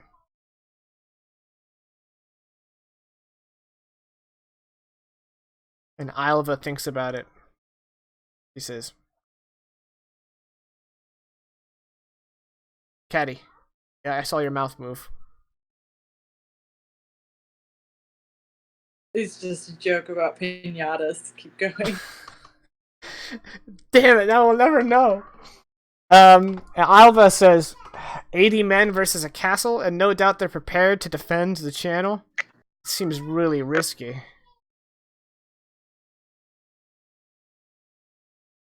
Or not enemies. The Jarldom to the north is spread thin and also has granaries. I don't think now is the right time for Jarldom to attack Jarldom. I will take your suggestion to Fenrir in the morning. Is also possible on another approach from that. We share this information with Odmund. Alva kind of like, her eyes widen, she nods, and she's like, a joint raid. Less risk for us. We spread that risk. And then, if it do not work, no one is to blame. Of course, we can blame anyone, but no one is to blame.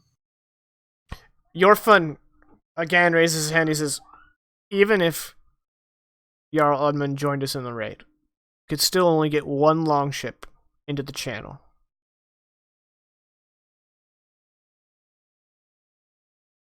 What if the person to make their way to this castle or person look like they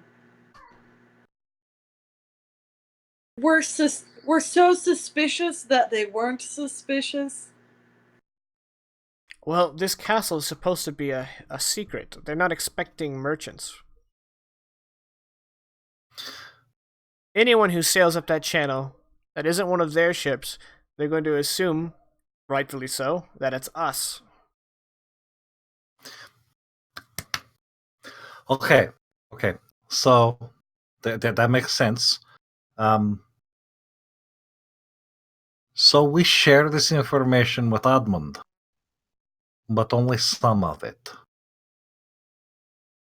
Alva kind of like settles into her chair and she says, I think you've got our attention, Dragonborn. We tell them about this secret granary castle thing, and maybe some of the defenses we are not so sure on. But it look like is a good way, is good to raid. And we don't mention the channel.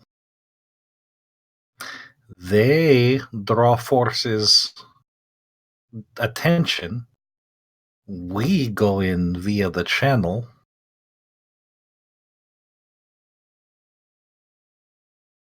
And then, with attention drawn elsewhere, is easier to get what we need and possibly more. I am not a military strategist. I am businessman. But if you get your competitor's attention on a different competitor, you can pull their clientele right from under them and take over entire business. Alva smirks and she says, I had no idea that the clothing industry was so competitive. Oh, it's cutthroat. Yes, Caddy. Let's see if we can get through a sentence without the lag. It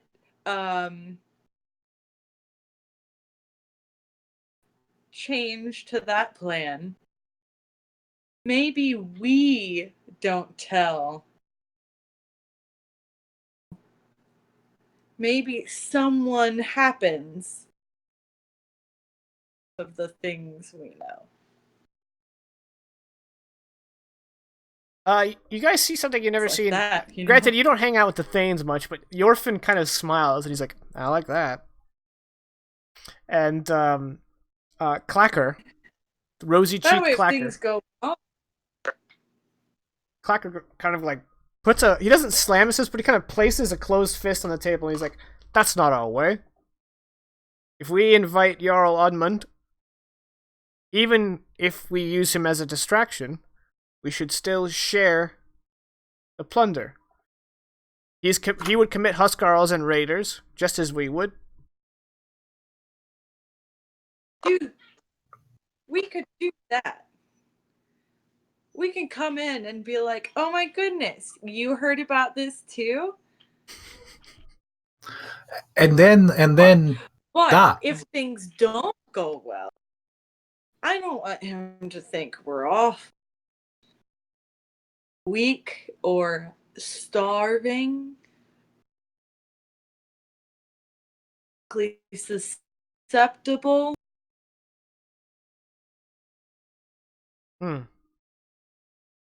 Perhaps, this is Alva now. Alva says, perhaps if we get him the information through covert means, he might approach us and request we join him on the raid. And if he doesn't, then we know where his loyalty lie. Well, historically, his longships have to cross our river in order to get to the ocean. So, we would notice he would have to invite us, lest we close our gates to his longships. It's a win-win situation. Well, Raylath, Karag, son of whoever, can you do it with all your tailoring expertise? I have some business contacts that might be a little less than above board. I, of course, as soon as I find out they are such, I cut all ties. Can't be associated with that. But in To the other yard, Taylor. yeah, in interest of my patriotism for my adopted home, I will do what I can.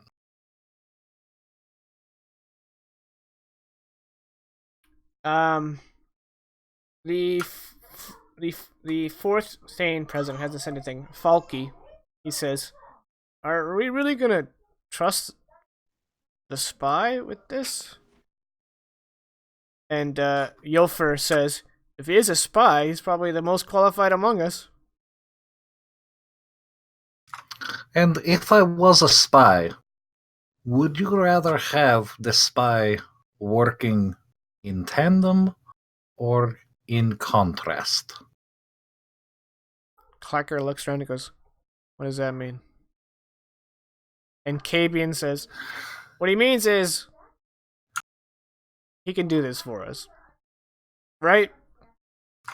Duh, of course. Anything for the wonderful, beautiful people of my adopted home who have welcomed me in without any sort of prejudice whatsoever.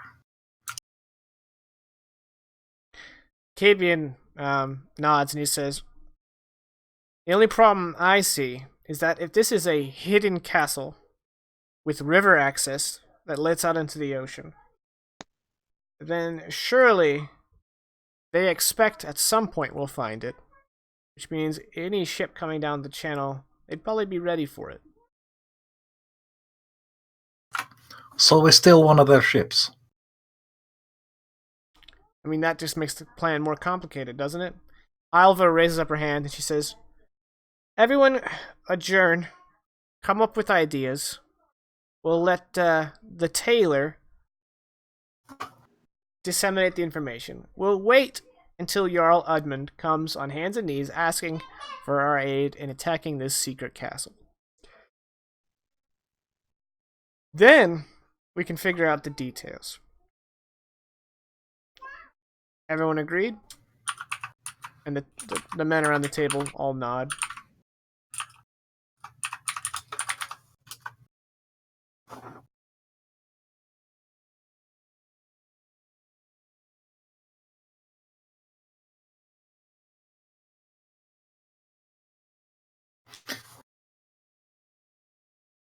Okay, that's what done. Bye bye. All right, I'll tell Fenrir. I'm sure he'll greenlight the plan. FYI, Akon has been stoic the entire, like just staring, gathering. The hit film How to Train Your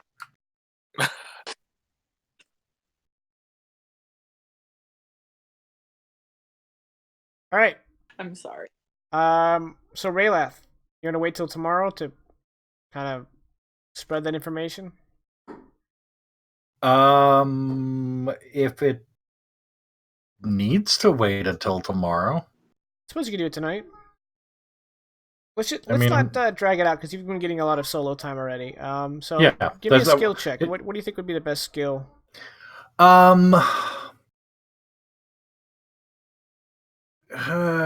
would say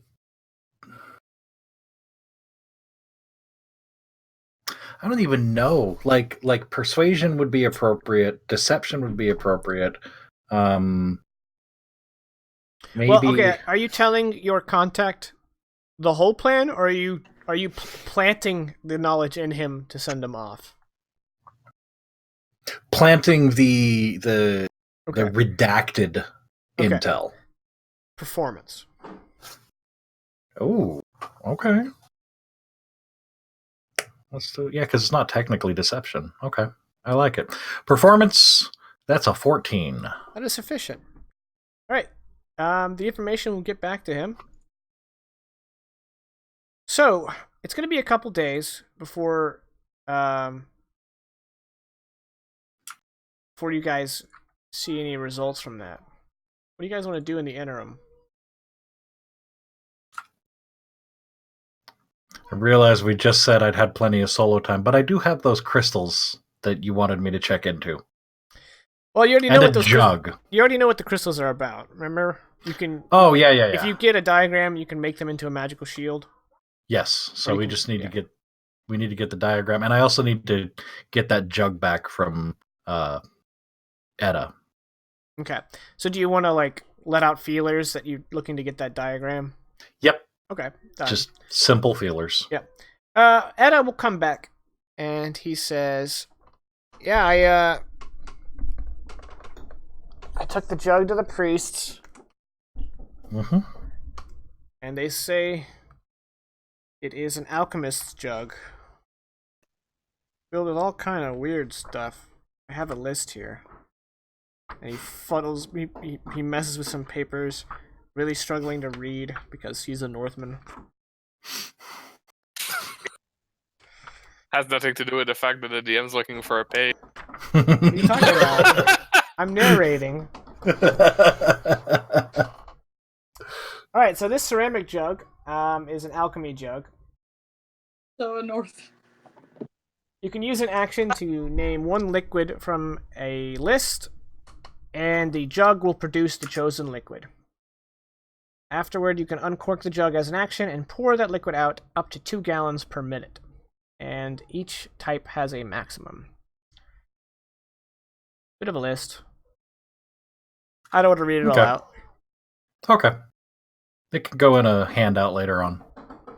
Yeah. Or I can check my own book. The best one is mayonnaise, so... I know! Yeah. Mayonnaise. But I think Kulu will be happy because it also can provide half an ounce of basic poison. Mm. Once a jug starts producing liquid, it can't produce a different one, and more than one that has reached its maximum until the next dawn. So it can produce one liquid a day, essentially. Very handy. Yep. And just out of character kind of meta, I'm going to assume that's basically just a party item. Yeah. Okay. Mainly use it for mayonnaise, obviously. That's kind of what Rayleth wanted to do, other than getting back to his shop for the next couple of days and actually being a legitimate businessman for a little bit. Okay. You know, not at all to keep up appearances. It's Be because he's... What are the other two of you doing? I'll let you go first, Akulu. discussed the Akulu backstory is effectively she walked around pretending to be a medicine person, like snake oil salesman. Would I hypothetically have any patience for Hoffman? I don't think we established how. Hypothetically, perhaps, yeah. I'd like to spend the next couple days checking on them and providing my services. Okay. Do you guys just want to do like a week of running a business? Sounds good to me. Cool. Me might be slightly different, but it will fall under that category. Okay, so Raylath and Kulu, roll me a D100 plus 7 to see how your business is fair. And then while they do that, what are you doing, Hakan? It depends. Am I Thank under you, Mythic surveillance Sticks. all the Are you under surveillance? Yeah, probably. Yeah, do I have Oscarls following me, like, essentially everywhere? Yeah, you and the woman whose name I already forgot. Yeah, you pretty much have like a Huskarl buddy. Wherever you go. Friends. Friend. So in that case, what Akon will do is the first day he will simply go see the blacksmith, toolsmith, any sort of business that he can see that Sudurhofn has, just to see what do they produce and so forth. Curiosity most. Might even just walk around the town, see what the culture is in Sudurhofn. But after a day, he's gonna get bored and he's gonna start trying to just pass the time by being slightly useful and maybe try to get some sort of a reputation here that he's not like the raider that everybody thinks he constantly is. And of course, he expects not like the kind of job a guy like him would get right off the bat. So he's expected to do just manual, tedious work, almost workhorse-like. Okay. Trying to make yourself useful. Back on pulling a plow. Yeah, essentially. That's what he expects. And he expects people to laugh at him and whatnot. But okay, so you're just going around doing acts of kindness in order to raise your reputation? Yes, and if I get paid, so be it. But he's not quite looking for payment. He's actually looking for passing time. He's just bored out of his mind here until something. Okay. So y'all's business rules. Raylath, you make enough business to cover your own maintenance cost. So okay. Yep. Nothing ventured, and then nothing gained. Yep. Kulu, you've got some special clientele, and you're gonna make some cash money. I assume you find maybe a scorned wife who's looking for something to punish her husband, and things of that variety. And so go ahead and roll me 2d8.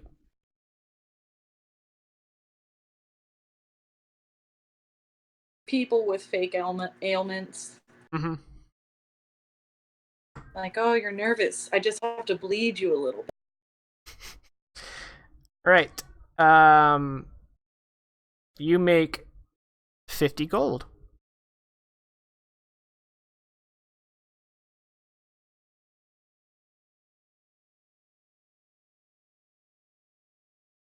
We still haven't narrowed down. I'm not flat broke anymore, guys. We can fix that. That's always good. Roll perception as a pickpocket walks past you. No, I'm just kidding. All right, so 7 days go by, and it is going to be the meeting of the Jarls. I mean, the meeting of the Thanes, which also includes you guys, because wouldn't you know it, Jarl Oddmund has arrived with a proposition that Fenrir has accepted. You are planning a raid into Hart because there's this castle that no one's ever seen before that is supposedly rich with silver and grain. Yeah, I know. Baffling. Who knew? So, we're going to go ahead and go to our break. When we come back from our break, we will discuss the finer points of the plan, and then we'll probably set off in that direction.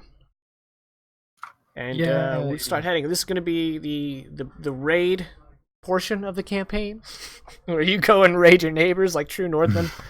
Yeah. So hopefully we'll take about 15 minutes. It kind of depends on the kids because I'm putting the kids to bed, or at least putting one of them to bed. And yeah, so go get snacks, and we will be back with another 2 hours of Dire Roll Endfrost. We'll be back around 15 after the hour, and we will see you then. Thanks for tuning in, everybody. We'll be back. Hey, we're back. Thank you guys for waiting. We got some more Dire Roll Endfrost. All right. We do? That's the word on the street. As Raylath has been spreading it. Yep. Yeah. All right. So once again, you are brought into Modusbond Castle, the large hall inside the castle. And in addition to everyone who was there previously, there is now maybe a half dozen people, one of which is Jarl Oddmund. Thanks for the follow on Mixer. Mythic Sticks. And yeah. So, in order to not repeat ourselves, Ylva will very discreetly discuss the proposition that Jarl Oddmund has brought to Sudurhofn as if it were new. Of course, everyone gathered knows the plan. And so, thank you, Caddy, thanks for the follow. The words escape me. Mixer is distracting me. Oh yeah. So finally, Jarl Oddmund. So basically, you've been brought up to speed with basically he's bought he's bit your hook, and now he's in on it. So Jarl Oddmund says, yes. So my plan is to bring 2 longships with 140 men to the coastline, and then we will have to navigate the dense woods to find the castle. Now, how many ships? You'll forgive me, I was expecting Jarl Fenrir to be here. And Ylva goes, well, Jarl Fenrir is busy tending to the city. However, we gathered here are his trusted thanes and advisors. Of course, the ultimate decision will be his, but we can speak on his behalf as far as he trusts us to fill in the blanks for any kind of plan. Now, as for ships, I don't know how much of that you're getting in the background. The door's being closed. Okay, cool. Toddler did not want to go to bed. Surprise. Ylva says, we wish to dedicate a longship of 80 men and a smaller one which has 40. So 120 Huskar, or 120 warriors, in addition to your 140, 260 men to take the castle.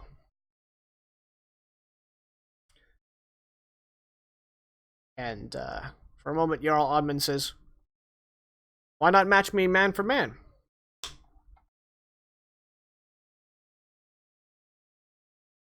And Ylva kind of looks around, hoping for someone to kind of chime in. And when, We don't need that many. oof. Jarl Oddmund kind of straightens his back. He's like, young lady, I don't think you've ever sieged a castle before. We'll have to set up a camp a few hundred feet away from the castle, outside the range of any of their weaponry. And we'll have to chop down some trees in order to make battering rams. And bring lots of rope for grapples. Well, if this explanation fits you better, then maybe we could say our limited food supplies do not allow us to bring. And of course, like, We despite have- his very we have stoic a tone, it's a half-giant. joke. Our half giant is well enough for a good number of men, especially at physical labor. I see. Well, I suppose if you're bringing the tailor, the witch, and the giant along, what do you have to fear? I'm so glad you understand.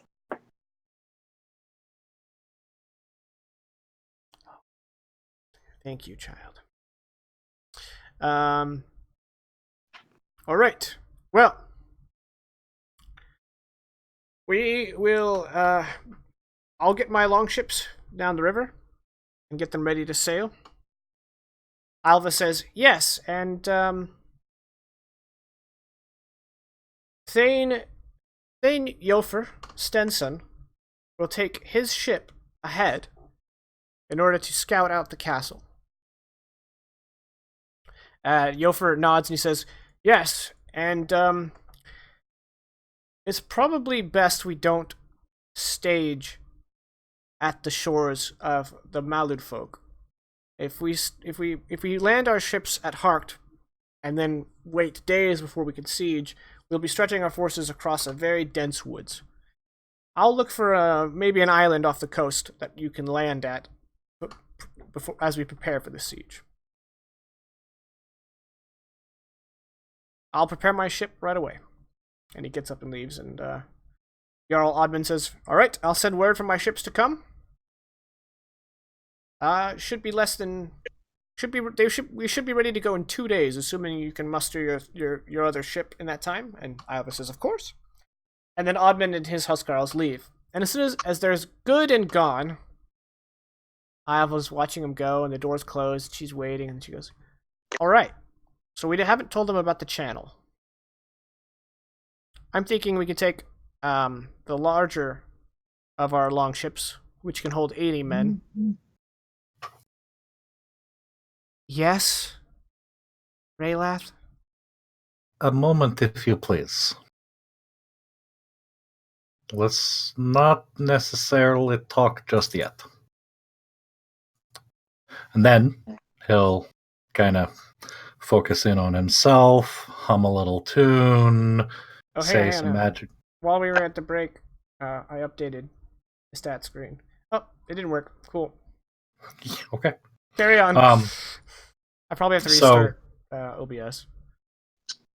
So he's going to kind of focus down in on himself, hum a jaunty little.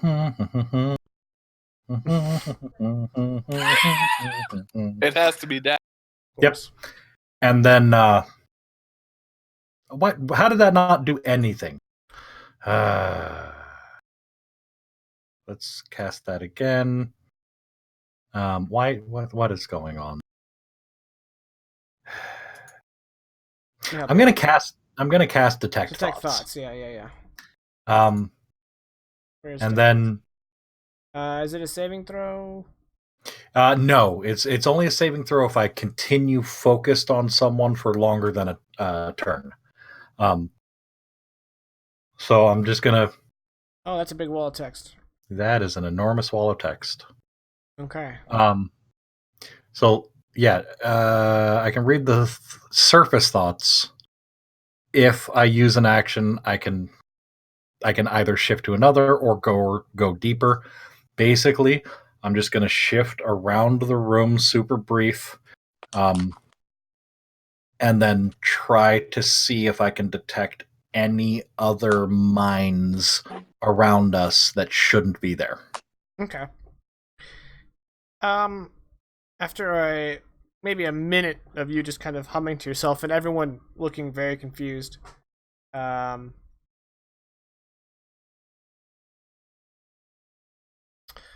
you feel confident that there's no one extra in the room. Okay.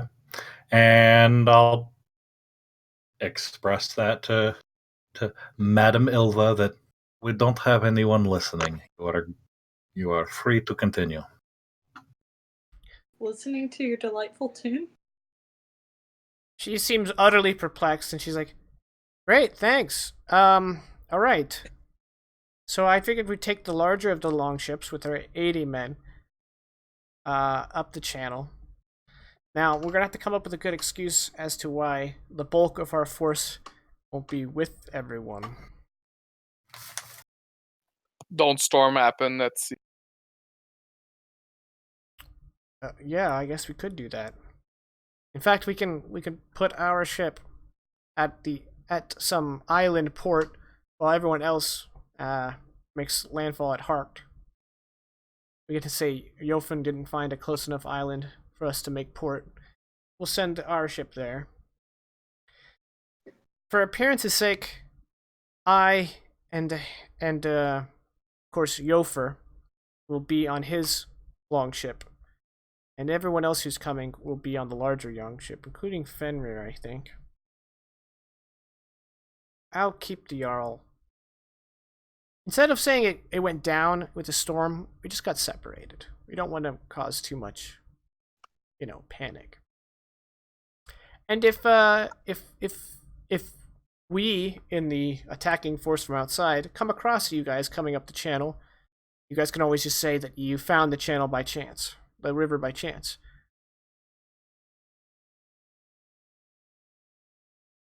Okay. Now, there's still the problem that Kabian mentioned, is that they're probably expecting an attack from the channel. This is why we planned. We wait.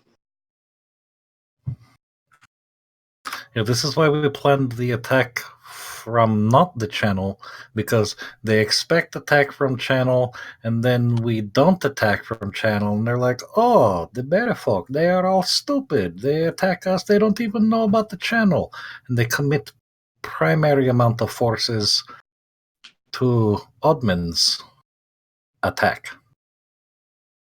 Yes, they still probably leave a paltry force behind to protect the channel, but should be much easier.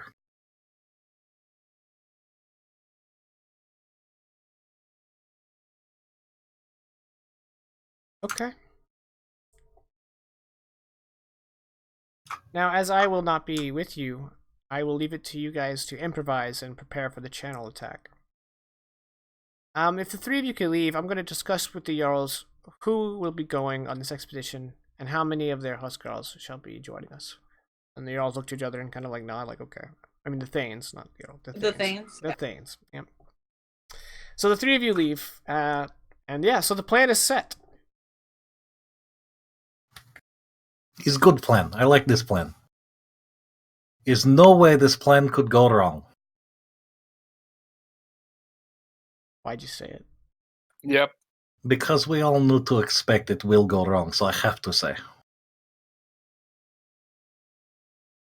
Maybe because we're expecting it to go wrong and we're saying it's not going to go wrong, it actually won't go wrong.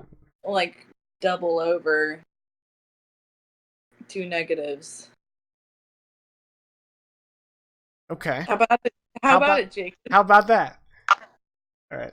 It's like 2 lefts, they make right. No, sure. Isn't it 3 lefts make a right? It's 2 lefts make a right earlier. Okay. Well, if you're on a road, you still end up having turned right earlier than you had turned left primarily. But if you go past where you mean to turn right, then turn left, it could work. Also, what is wrong with your roads that 2 lefts not make right? Trust me, where I am, 2 lefts could very easily take you the same direction as turning right. Anywho. Oh, I had a joke, but I'm not gonna make it. All right. It seems that since Fenrir isn't here, we don't want to discuss too much of all the lords discussing and all that. So we can just expedite things to the following day, when all the ships have gathered. You guys are going to set sail. So it was decided that The bulk of the forces to go will be, of course, Yofer's Huskarls. Half of his Huskarls will be Clacker's Huskarls. And then on the larger ship, it'll be half Einar's Huskarls and half Cabian's Huskarls. And the remaining Huskarls will defend the city. So Falky is going to be left in... Falky and Clacker are going to be left in charge of defending the city. While the Jarl and 2 of the Thanes will be out on this expedition. Fenrir is accompanying you guys on the larger ship, which is his ship, which is the Lagola.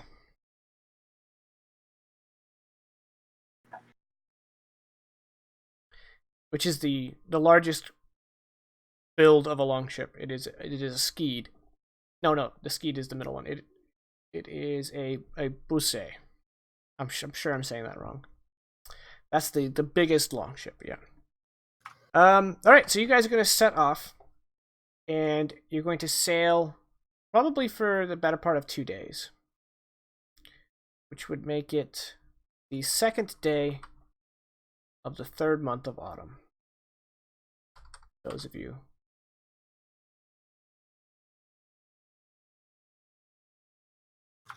All right, Yofer I have my calendar up. Oh, wow. Yofer has told you about an island that the Malud folk call Red Sap Isle. The trees on this isle, they give off a red sap. Hence the name. Pretty easy. It's an overgrown isle. No civilization to be found. So it's a good place to hide. So the Lagola is going to hide there while everyone else makes landfall on the mainland. So the Malud folk, in case you guys need a refresher course, and for the audience, are also humans, but they are a different culture than the Barrow folk. Almost in every way, except that they too are prone to violence. Seems like humans are just prone to violence in general. Says the Goliath. No, everyone in the north is prone to violence. The north is a harsh and violent land. Everyone in the north does the fighting. The kung fu fighting? All right. Now, unfortunately, this information was gonna be passed to Fenrir. But it is pertinent that he shares this with you guys. So he's like, hey, you know how my father's sword got broken. I stabbed the goddess. Yeah, that tracks. Well, I talked to the castle the castle smith, and he says he can reforge it, but he needs a magical component. You know, like dragon blood or fairy dust or something like that. So, if you see any dragons, Look over at Raylaf. like winged ones, though. At least that's what he said. Because I asked if we could just get a little bit of Rayless blood, and he said that Rayless wasn't magical. So sorry. Oh, that's fine. He don't even know me. Right. So he reaches for a sword. So you think we can do a little bloodletting? We'll get you something else because Okay. yeah, that. I appreciate your fervor, your enthusiasm. The enthusiasm. Your language is backwards. It's hard to say. Okay. Now we get to the part of the session where it's all encounters and we're down a man. That should go well. It's okay, I'm Ward 2. Well, we're about to find out. Just like to remind my players that running is always an option. Okay. As you guys make anchor and you start unloading to make camp on Red Sap Isle, you guys hear a roar, and one of the scouts comes rushing back. And he is, kind of pale-faced, and he says, Dreki! There's a Dreki! A Dreki is a type of dragon that lives in the How coast. convenient. Yeah. It's almost get like the some blood. GM planned it. Oh wait, sorry, no fourth wall breaking. The Dreki is a type of dragon native to the north. It's a lot smaller than your dragons, but it is said that the goddess Thora was in the shape of a Dreki, and that the Dreki were her first spawn, and that the dragons were born from her death. So the Dreki are considered like ancient dragons, even though they are more bestial than like dragons. So they're probably more like drakes.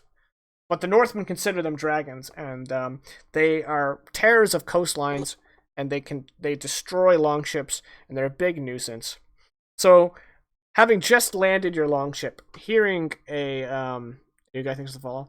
Hearing of a Dreki is quite unnerving because it can wreck your ship and leave you guys stranded on this tiny island.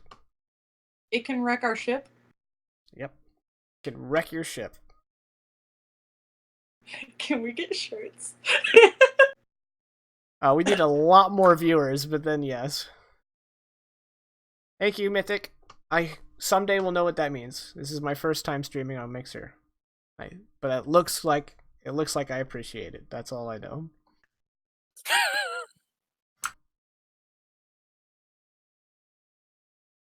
Oh my phone might die before the stream ends, and then I'll lose Twitch chat. That's gonna suck. That's also a first. You didn't plug in your phone? You didn't like- charge your phone? I was like, it's at After- 60%. Surely it'll make it. It's got 35% left. I think it'll make it. We got an hour and a half. Yeah, we're good. Yeah, just managed to make it. Oh wait. I don't like this negativity.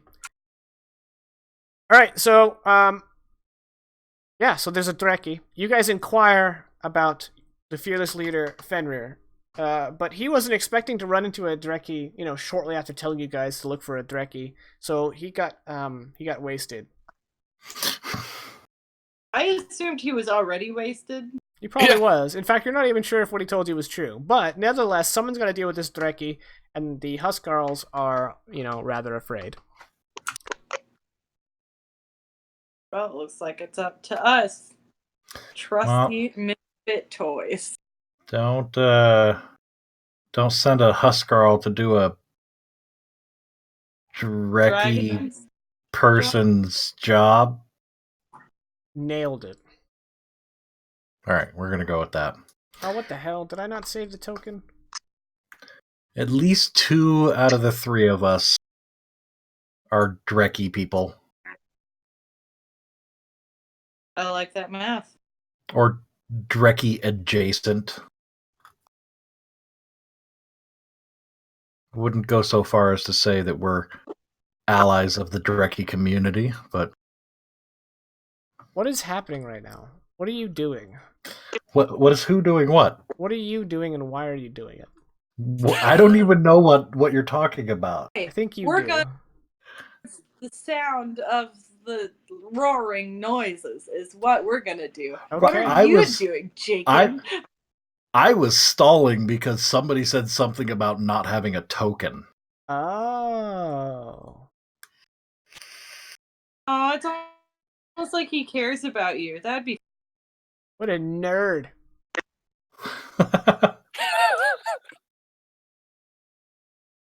I must admit, you stall really good, though. It Now's wasn't as good obvious a, at all. now's as good a time as any to mention that. Yes. Oh, it didn't work. That's because you forgot the S at the end of maps. Oh, okay. All right. I So was about- we don't have a sponsor. However, we do have the permission to use maps and tokens by various creators that can be found on Roll20.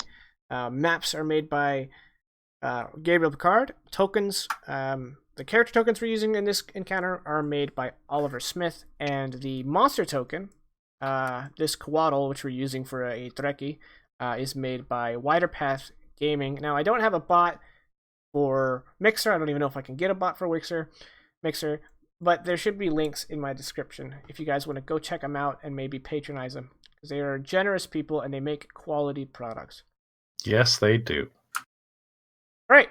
So you guys come to a jagged area of the coastline. Lots of smaller land masses separated by the lapping water of the sea, and there, hovering, kind of darting amongst them, is a Dreki.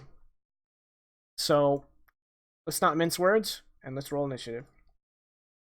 It's not like you can negotiate with it. Two of us do know how to talk to it. You're assuming it can Why am I talk. always excluded? Yeah, assuming it talks. Getty, I'm starting to feel offended as a player. I'm always excluded.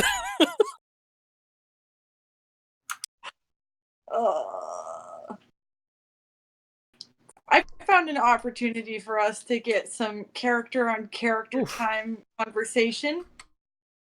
Yes, I just you rolled did. really. Well, not as shitty as Jaken, that's for sure. Wow, I feel personally attacked. Well, I've that's just because lost you were. connect to the internet. Who has not So, Jaken, I hurled assume this is initiative? Wata? That is Wata. Now, Okay. maybe hard to see, but in these areas that look kind of shallow, those are probably waist-high water, which means they're just difficult terrain, whereas everything else is not only difficult terrain, but you would have to make a swim check. Got it. I'm not going there. Kind of playing by ear, Yep. If you are wearing armor that gives you disadvantage on stealth checks, I'm going to rule that swimming in water, it will also give you disadvantage on But what if I checks. just sink to the bottom and walk to the other shallow place? All right, so we're waiting on Kulu to roll initiative. Ah. It was an 8, but now I've lost connection to roll 20, so I'm waiting on that to come back. But I had an 8 in initiative. It was 7 plus 7. Wait, you rolled a nat 1? The Dreki also rolled a nat 1, and he got a 5. Right, well, Hakon, you are half first. So, Hakon grabs his maul in 2 hands and he says, "Finally, something fun." And he takes a few steps here and I guess just jumps down this place. Is it? Yeah, jumping down is free movement. Okay. And then, hold on. I'm going diagonal. So 1, 2, 3. What's my speed? Okay. 4, 5, 6. I'm gonna actually dodge for now because I don't know if it has a range attack or not. So We need to make a homebrew fighter subclass called the Warrior of Yeet, and it's all about throwing weapons. Yes. yes. All right, Yes. so Rayla, you're Yeah. up. Rayleth is going to draw his short bow and step 5, 10, 15, 20, 25, 30. There we go. And then he's going to yell across the water at this Dreki. Gotta roll your and R's, man. Dreki. There you go. And he's gonna yell in Draconic, Dreki, more like you're gonna get wrecked, Okay, kill myself right now. and cast Vicious Mockery. All right, DC 13. The Dreki has a +1 Wisdom save, so it needs a 12 to save. It's saved, so that's a cantrip, so it's save or suck. So Yep. It falls on deaf ears. And yep.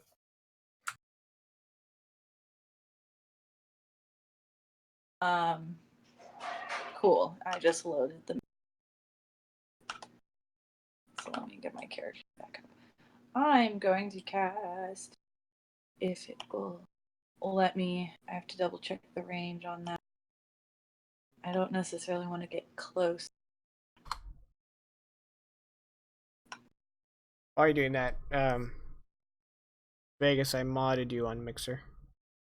I'm Oh, gonna excellent, cast thank Chill you. Touch No, thank you. on it. Chill touch? A range of 120 feet. Yeah, it does. All right.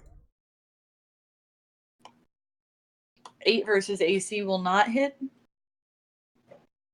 Certainly will not. Yeah. So that's my turn. I'm not going to move closer for now.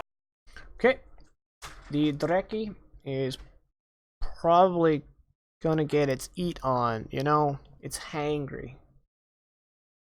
Same. So it's just gonna, assuming it's got enough flight speed. You know, it's my first time running this stat block. Oh, it's got so much flight speed. Okay. It's gonna swoop over to Hakon, who's evading, right? So he has disadvantage. Yes. And then it's going to lash its tail at you quickly, kind of like as it like slams it, beats its wings to come to a halt. It whips its tail at you, and the body shape is very much like the artwork. However, it's not feathered at all. It's all scales, yo. Leathery. Yeah, it's leathery, and it's gonna whip its tail at you, and it's got a +7 to hit. Oh, it's gonna hit. Well, let's see. It did not. It missed. Oh, It hit your chainmail, but did not penetrate. And then now that it's kind of come to a hover, it pulls its tail back and uses the force of whipping its tail back to lunge its head forward and try to bite you. Guys, I have the calendar in the journal for y'all. You don't have to keep track of the date on your own. Yeah, no, she just. Okay, cool. She, Cool. She was just asking. I was helping because All I right, had it up. and then it bite attack. Kashwing. That is also going to be a miss. And then once again bites onto your shoulder and kind of like noms on your chainmail, but doesn't get through. And it kind of reels back, confused. It's never attacked an armored individual before. And then Hakon, it will be your turn. Now, Hakon, you are starting your turn within 30 feet of the Dreki. Okay. Since this is your first time being exposed to this, I'm not going to give you the option to avert your gaze because you're not aware of this feature in character. Plus, Akon would not either, so... So you need to make a Constitution save against its dissolving gaze. Doesn't that sound ominous? Shit, I should have used the inspiration. Well, Yeah. I did not expect a +6 to do that to me. All right, you failed, so you are going to take 1d6 acid damage, which comes to 6, and your hit point maximum is reduced by that amount until For you now. take a long rest.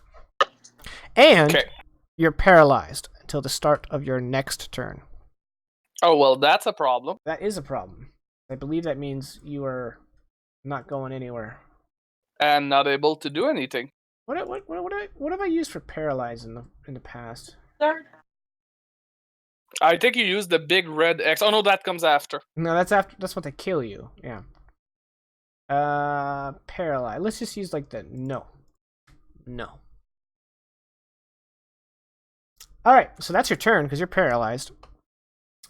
Yeah, you kind of makes it- ruined my turn. I'm but sorry. Fair enough. That's Raylath's What's the turn. mechanic? Hey, Raylath. I'm within 30 feet. You are. Give me a con save. Okay. Constitution save.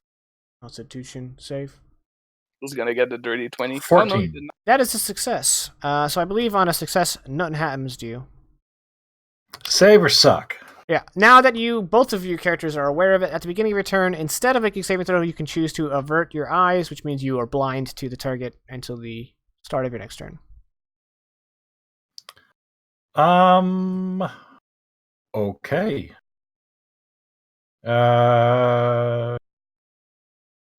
Yeah, that's. I'm gonna back away from it. 5, 10. Shouldn't have told you about the 30 feet thing. I should have just said it hits No. you. It's just it's a big flying dragon thingy. Yeah, I would like know. to not be close to it. There's 15, 20. From here, I'm gonna take aim at it with my short bow, and really focus in. I'm gonna put all my will behind it, and there's a reason for that. That I said that. Because when there's a will, there's a way. So here's the short bow attack. That's a 17 to hit. That is a hit.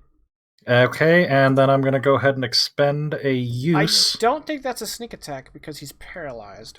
Right. It stays there. So it's 4 piercing damage. Yeah. But I am going to expend a use of my bardic inspiration and deal an additional 2d6 psychic damage to it with my College of Whispers.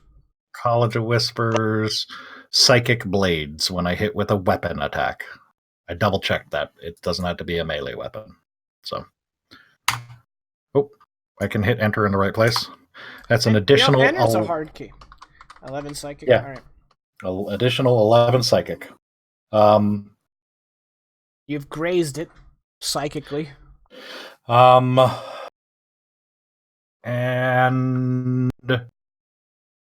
at that point, I'm gonna yell back to Akulu, in Draconic.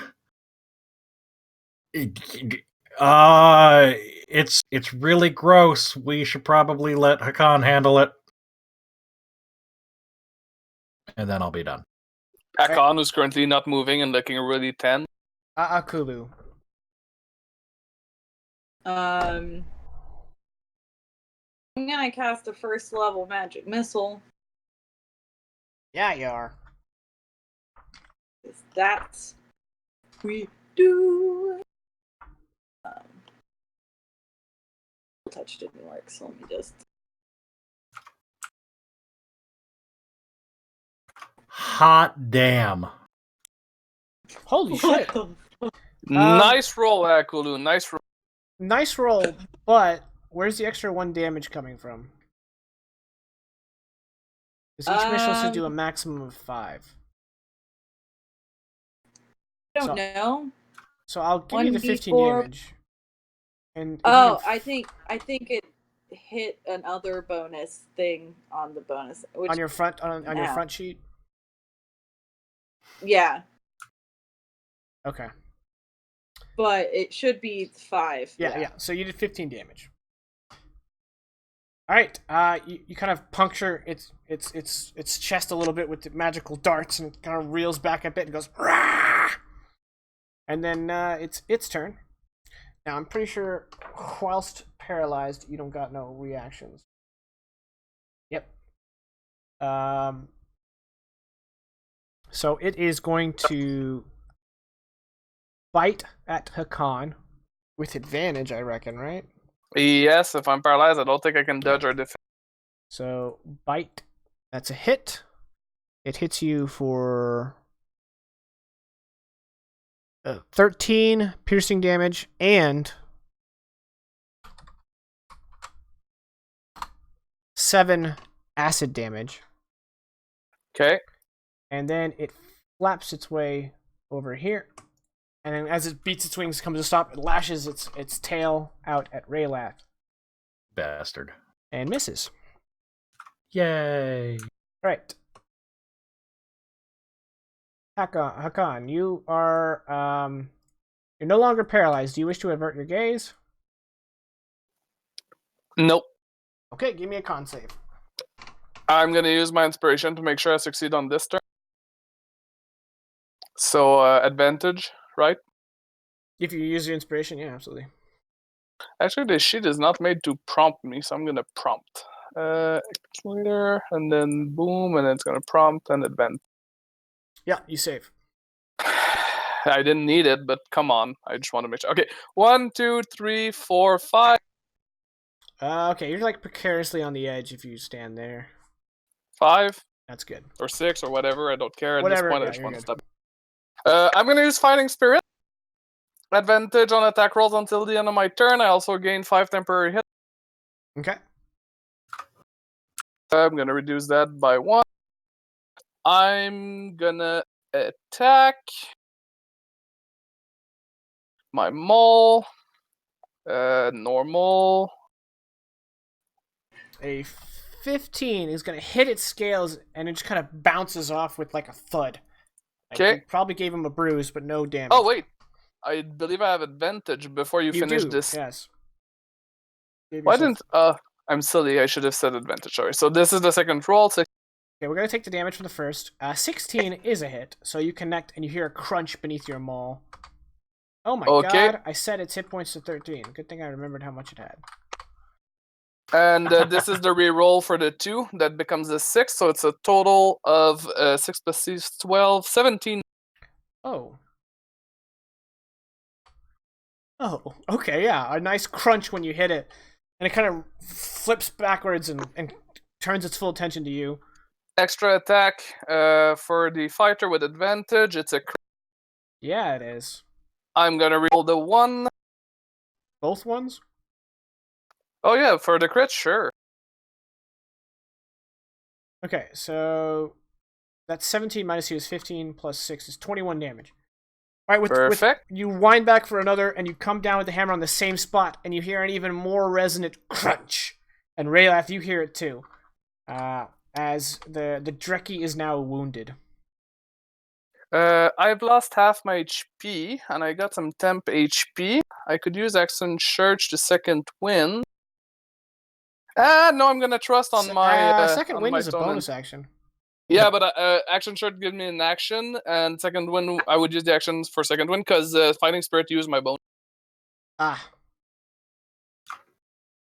It's the sad part of using Fighting Spirit. Dual wielding becomes a little bit harsh with Fighting Spirit.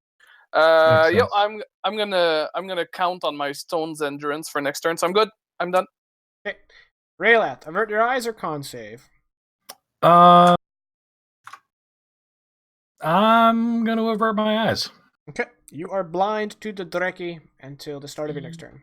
Yep, and I'm just gonna kind of like the whole averted eyes, but still. No, I can't knock an arrow from here. It's well, you can't double disadvantage. I'm gonna shoot it. Okay. All right, that's gonna be Because double fuck that. disadvantage. That's not a thing. There was this RPG that my local group we tested, and it had like Mhm. every level of advantage. You roll an extra d20, but you only keep one. So it's like Oh. you roll like 4 d20s, keep one. Yep. Nope. All right. So here's the roll with disadvantage. I'm assuming a 9 is a miss. That is a miss, yes. And, So you notch your arrow and you loose it, and you don't hear anything. Given that you were blind when you fired that, I'm going to say that that arrow is for sure gone. My normal rule is like 50% of all shots, but that one's gone. Yeah, gone. You that know gone, you're- gone. Yeah. Yep. And then there's a question. I need to check something. I didn't even think about that. So here's my question. Master of Tactics. Is my target a Kulu or is it the Dreki? Well, I have no idea because I don't know what Master Tactics is. Oh, it's the help as a bonus action. I believe help. You kind of have two targets. You designate who you're helping and what you're helping against. Okay. Well, then I can't use it could be because wrong. Oh no! Help as a bonus action, range 30 feet if the target can see or hear me. Okay. Okay, so I'm gonna look over at Akulu because from this angle I can see her and not the Dreki. I'm gonna say, I don't know if you heard, but Hakan might have broken things in there. Aim for that spot. And bonus action help. Okay. And I'm done. Now, Kulu, since it's your character, this is the first time encountering the Dreki's dissolving gaze. Please give me a con save. Yes. Because Raylath helped you instead of relaying that tidbit of information. I need to look up help. I just did. I say, can I help with a saving throw? For future reference. I already changed pages. That is a fail, so Kulu, you are paralyzed, and you take 4 acid damage, and your maximum hit points are reduced by 4 until a long rest. Didn't ever roll hit points for the level up. That's fine. I'll do that later. We'll do that later. All right, the Dreki's turn. Well, gosh darn it. You guys are just far enough away that it can't do its fun thing. I could have just said, I could have just pointed at a guy and say "fuck this guy" in particular. So I think I'm gonna do that. Hakon, having cracked its rib cage, it turns its attention to it, and with instead of like a threatening roar, kind of like a weak like "oh god, this really hurts," like kind of belches out a spray of acid that covers a 15-foot cone, directed completely pointed directly at Hakon. Hakon, please give me a Constitution saving throw. Oh, con, nice, I might say. I was expecting a deck. Alright, you save, so you're going to take half damage. Unless you've got hold on, before you roll it, I try to see if I need to call Stone's Nerd before or after I see the damage. I think it's after you see the When you damage. take damage, I can see it. Okay, so you can... Okay. Wait, you have to be able to see it? well, it's when I take damage. I can use my reaction to reduce the damage. So I guess, do I need to call it before or after? After you see the damage, I think. Okay. Yeah. So that's half? So you're taking 15 acid after the Okay, half. so that would be 10 actual hit point, because I would lose my temporary.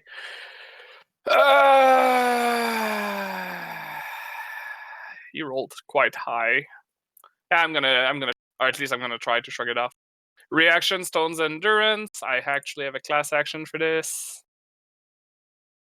I reduce it by 7, so I'm now down to 8, so -5. This is back to 0, so that's 3 actual damage to me.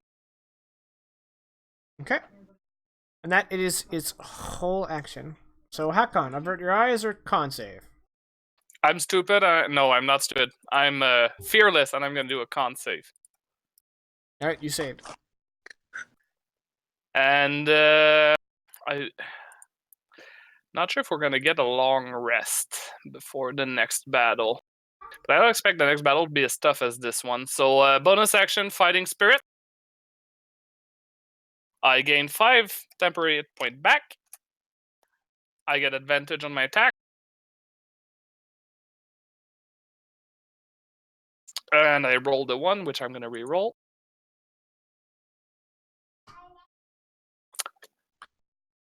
So 15 bludgeoning? Yes. And then extra attack.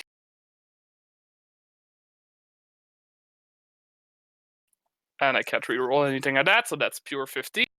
Okay. You strike it again and it kind of gets half, like a quarter turn to the side, and you hit it again, and you hit it in its wing, and it kind of buckles, and you almost hear a faint little crack because it is now near death, as it kind of like very clumsily beats its wings just to stay airborne. In fact, this kind of starts coasting to the ground, and it wraps its tail around the ledge, like, keeping himself stabilized. That encouraged Akon to finish the fight, so he action surge and attack one last time with advantage. Okay. A 15, unfortunately, is going to hit it, but it doesn't penetrate its scales. You do have another attack. Oh, for extra attack counts for 2 attacks? Yeah, extra attack is a whole new action, and you're taking the attack action whenever you take the attack action. Yeah. Alright, with a 17, don't bother re-rolling, because with the 17, you're going to kill it. How would you like to kill it? Well, since it fell to the ground, you already described the first 2 blows that hit. The third one kind of glanced. The fourth one just kind of smashed its head against the ground. Not in the mean to crush it, like just like smash it, like knock it out, kill it. Doesn't care, just like get. All right. So your maul connects with the top of his head, brings it to the ground with a splat, as blood kind of spurts from all sides of it. And it goes limp and kind of collapses underneath the maul. I shoot again.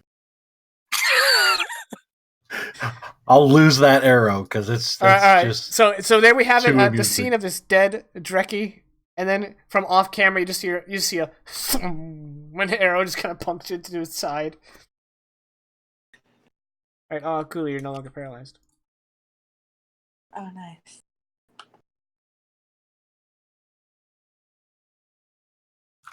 Yay! I'm still not looking at it. Y'all think we could take any? Do you think we could take its eyes?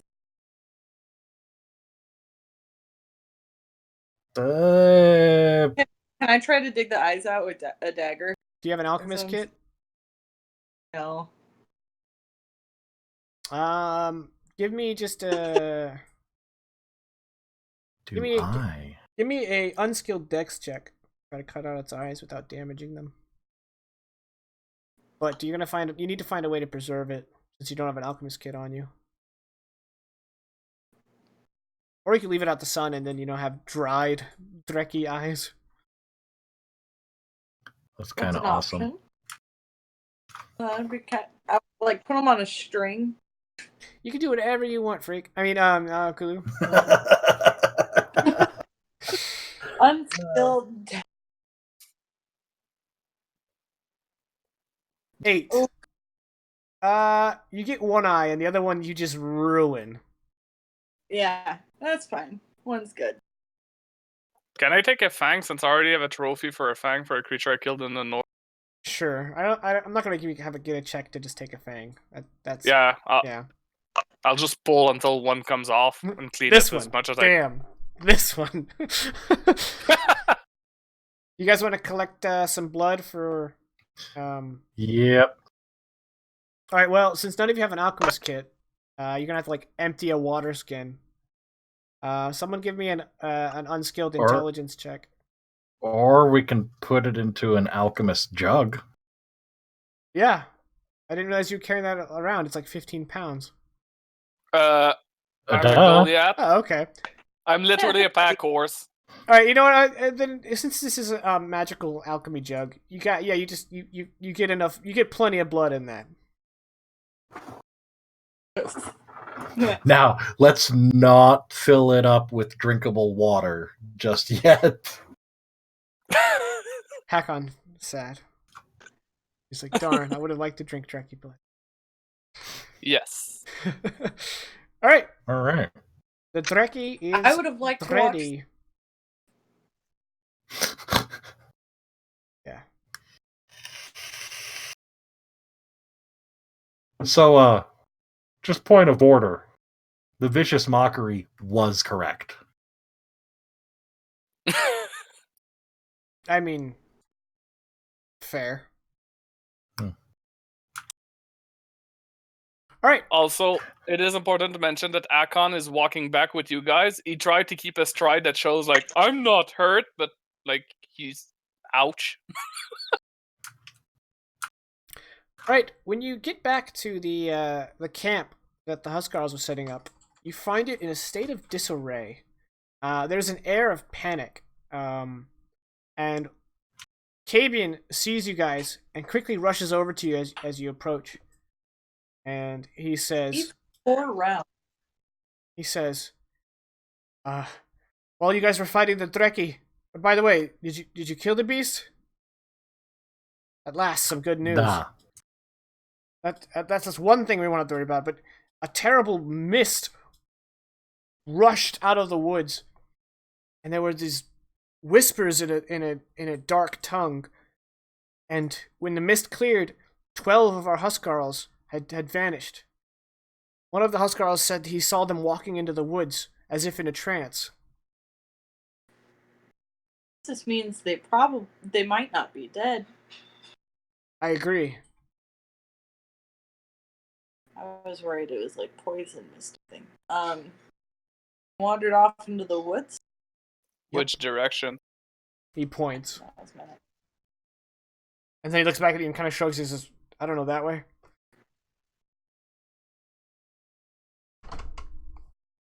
Well, I don't know about you guys, but I'm feeling pretty good. You want to go for round 2? Da.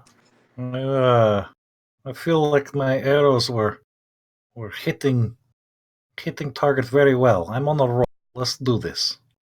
I'm slightly winded, but I could. I wouldn't want to offend your sensibilities by offering heal. It keeps me fighting. We'll make the next fight more interesting. Go ahead. All right. I'll go ahead then and I'm going to throw a Cure Wounds at Hakan. Why did it not do the thing? Because you're not checking the right boxes, bruh. You're not checking the right boxes. So cure. Check my boxes. There we go. 6 hit points. Why did it? Oh my god. Did it not add your charisma? No. So it's an extra 2, so 8. Does cure wounds add cure? Yeah. Okay. I'm pretty sure it does. I know it does if it's a cleric school of life, but Period. A creature you touch regains a number of hit points equal to plus your spellcasting ability modifier. cool. I want to point out that the only time you're not rolling ones to heal people, it's not in the middle of combat, and it's on this guy. Yeah. Yep. It's on our new friend. Yep. Which I think you're glad to have among your group. Oh yeah, I'm very happy about it. All right. Uh-huh. Question for the party. I leave this entirely up to you guys. Mhm. You're headed for another, potentially hostile situation. And Yeah. do you guys want to wait until next week when we have our 4th player and end, 45 minutes early, or do you guys want to push on and, Probably die. damn the resonance cannons full speed ahead? I'm just worried about starting a hostile environment and then next week the makeup of our group being different and potentially sitting around waiting for us to finish a hostile environment. Well, if you guys were in the middle of combat, if you guys were in the middle of a hostile environment, then I would have Fenrir sober up and just join you guys. So there's that. Rush in to save the day. Yeah. Trip over something, Well, I'll say the following. As a player, I'm either or, so doesn't matter. As the character, I want to continue onward. Well, yeah, I mean, obviously the characters are going. I'm asking you Yes. players. I'm not... But as the mindset of my character, I want to keep going. Okay. So it's 1 for 1 against is what I'm hearing? So Vegas, you're the tiebreaker? Yeah, I'm honestly, I'm going to say against, because frankly, we kind of lucked out there. We could have got wrecked had it not been for some amazing rolls on New Guy's part. All right, well, because we're shorthanded, we're going to go ahead and end early tonight. Normally we'd be playing at least for another 45 minutes. But yeah, so since we're short a player, we're just going to call it a night. So, we're gonna start off with some announcements, then we'll do shout outs, and then we'll say goodnight. So, not really any announcements, but just this is our first week streaming on both Twitch and Mixer. So if you are a Mixer viewer, there should be a link in the channel description that'll take you to our YouTube channel if you'd like to catch up. If not, then this is a perfect time for you guys to jump into the campaign. We're starting a new adventure. We reintroduced the characters at the beginning of this session, so it's not required that you go back and watch. But if you are looking for something and you have a lot of hours to just watch something, you can go check it out on the YouTube channel. You can also find our previous campaigns, Fire and Blade and Neo Soma. And that's pretty much it. We're going to be streaming on both Mixer and Twitch for the foreseeable future, because Mixer sounds cool. So let's go ahead and do shoutouts, and we will start with my man Vegas here. Take it away. Oh, what? No! Hang on. No. That's the stat screen. There we go. Okay. Thank you. Hi guys. You can follow me at the Doodly Doos. I think it's over to the side. We established that. The Doobly Doos. That's what it was. Doobly Doos. I am on Twitter at the DM Daddy YT. YouTube link coming soon. I actually have some content that is being produced as we speak.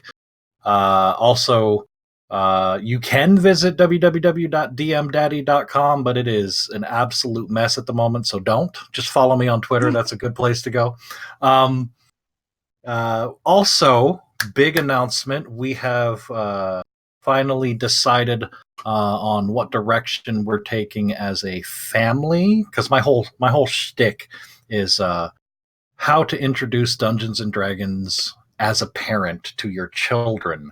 So I'm going to be starting a D&D duet podcast, which is one DM, one player, with my 9-year-old daughter who goes by Squishy. And we're gonna be starting that up pretty soon.